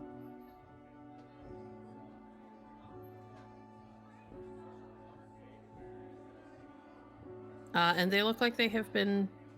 They smell of a woman's perfume, and the inside shows enough wear to suggest that they have actually been used, not simply purchased.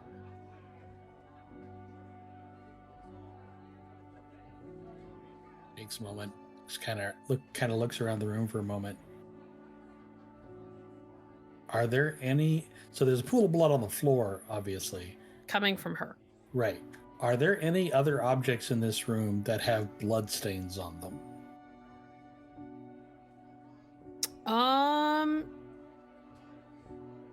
Yeah. you kind of have to really look around, and in fact, it takes at some point, Lucia, while looking for more pieces of the sheet music, is like ducks to look under the bed, and finds a knife with blood on it, probably having gotten kicked across the floor or something in a struggle. Or maybe simply drop there. But fresh blood. Yes. Okay. I mean, it's dry, but it's fresh. Right. Does that make sense? Yep. I don't want Lucia's role to get lost in this, because I was looking for potentially. Lucia failed her role. So. Oh, okay. No, because I was looking for potentially something that looked like it might be a blooded object. Not that you can see. Okay. It would be hard to identify that anyway. Right. Without being a Porte sorcerer.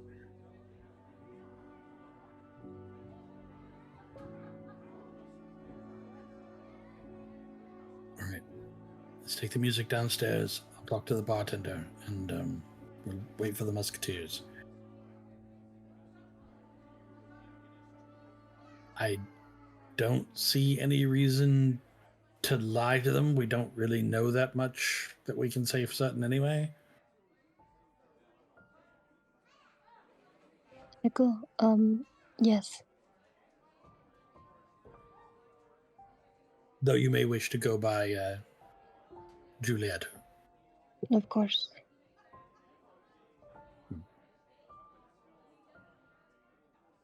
I have a couple of questions, because Alexander is very smart. What are you guys going to do with the things that you have removed from her room, which would probably be considered evidence? And how are you going to explain having gotten here? Like, why you're here? Well, how I'm going to explain how I got here, like I said, I'm just going to tell the truth. I'm going to tell them about the spider. And we can even say we think this may be a relation that she thought long gone. But when we got here, she was dead. And that's all we know.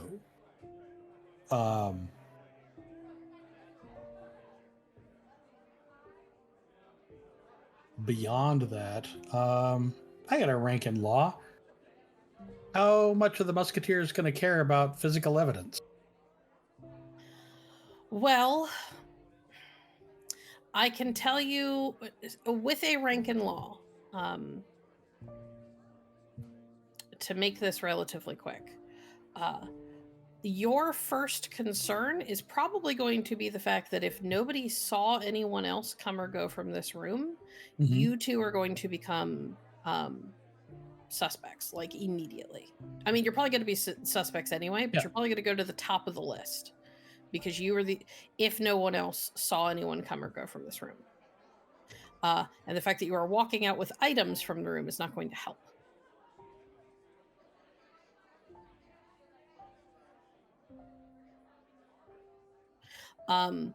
That being said, she is a Strega, and comes from a noble family. And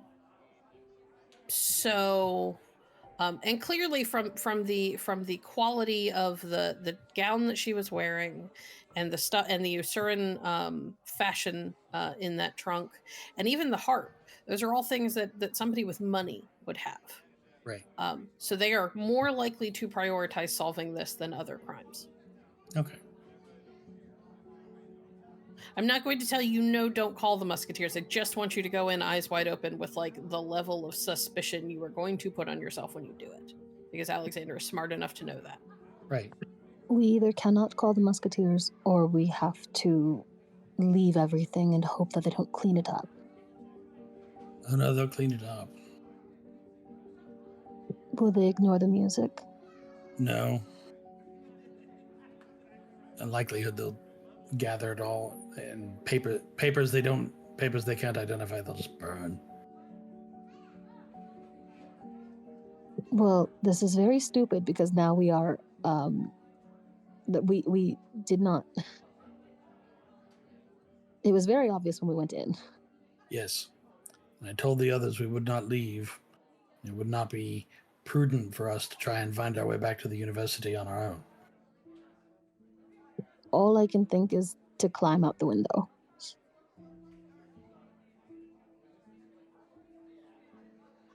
So when we're talking about things that will heighten suspicion, cast No, upon I us, understand. I just don't know what else to do. My cousin is dead, who tried to warn us that we are not safe, and I do not know what to do about that. And this has not helped us find Henri, and this has not, and we have to kidnap an empress, and maybe Right. we have many more problems than we've started with. one problem at a time. I can't just leave her here. Wouldn't be right. Then what do we do? It is worth remembering that that blood was slowly seeping out from under the door, which means it won't be Yep. long before somebody finds her, Right. even if you do leave her. Mayhap we can take half the music. We could maybe acquire the harp, the same harp somewhere else. And alert the. Yep. What do we do? We're going to be implicated no matter what. We are. I have an idea. So here's what we're going to do. I'm going to tell the barkeep we're going to wait for the musketeers. I will speak to the musketeers and do what I can to keep us from getting arrested. While we're waiting for them, however, and he will pull out one of his notebooks and a pen and hand it to Lucia, you'll begin transcribing the music into my book. That way, if they want it, they can have it, but we'll have a copy. There's so much here. Do what you can. I will try to keep what I can. Come up with something. But if they take it, we'll have some of it. Lucia nods and will take the notebook and the pen. All right. I think on that note, we're going to call it for the night. Let me stop OBS.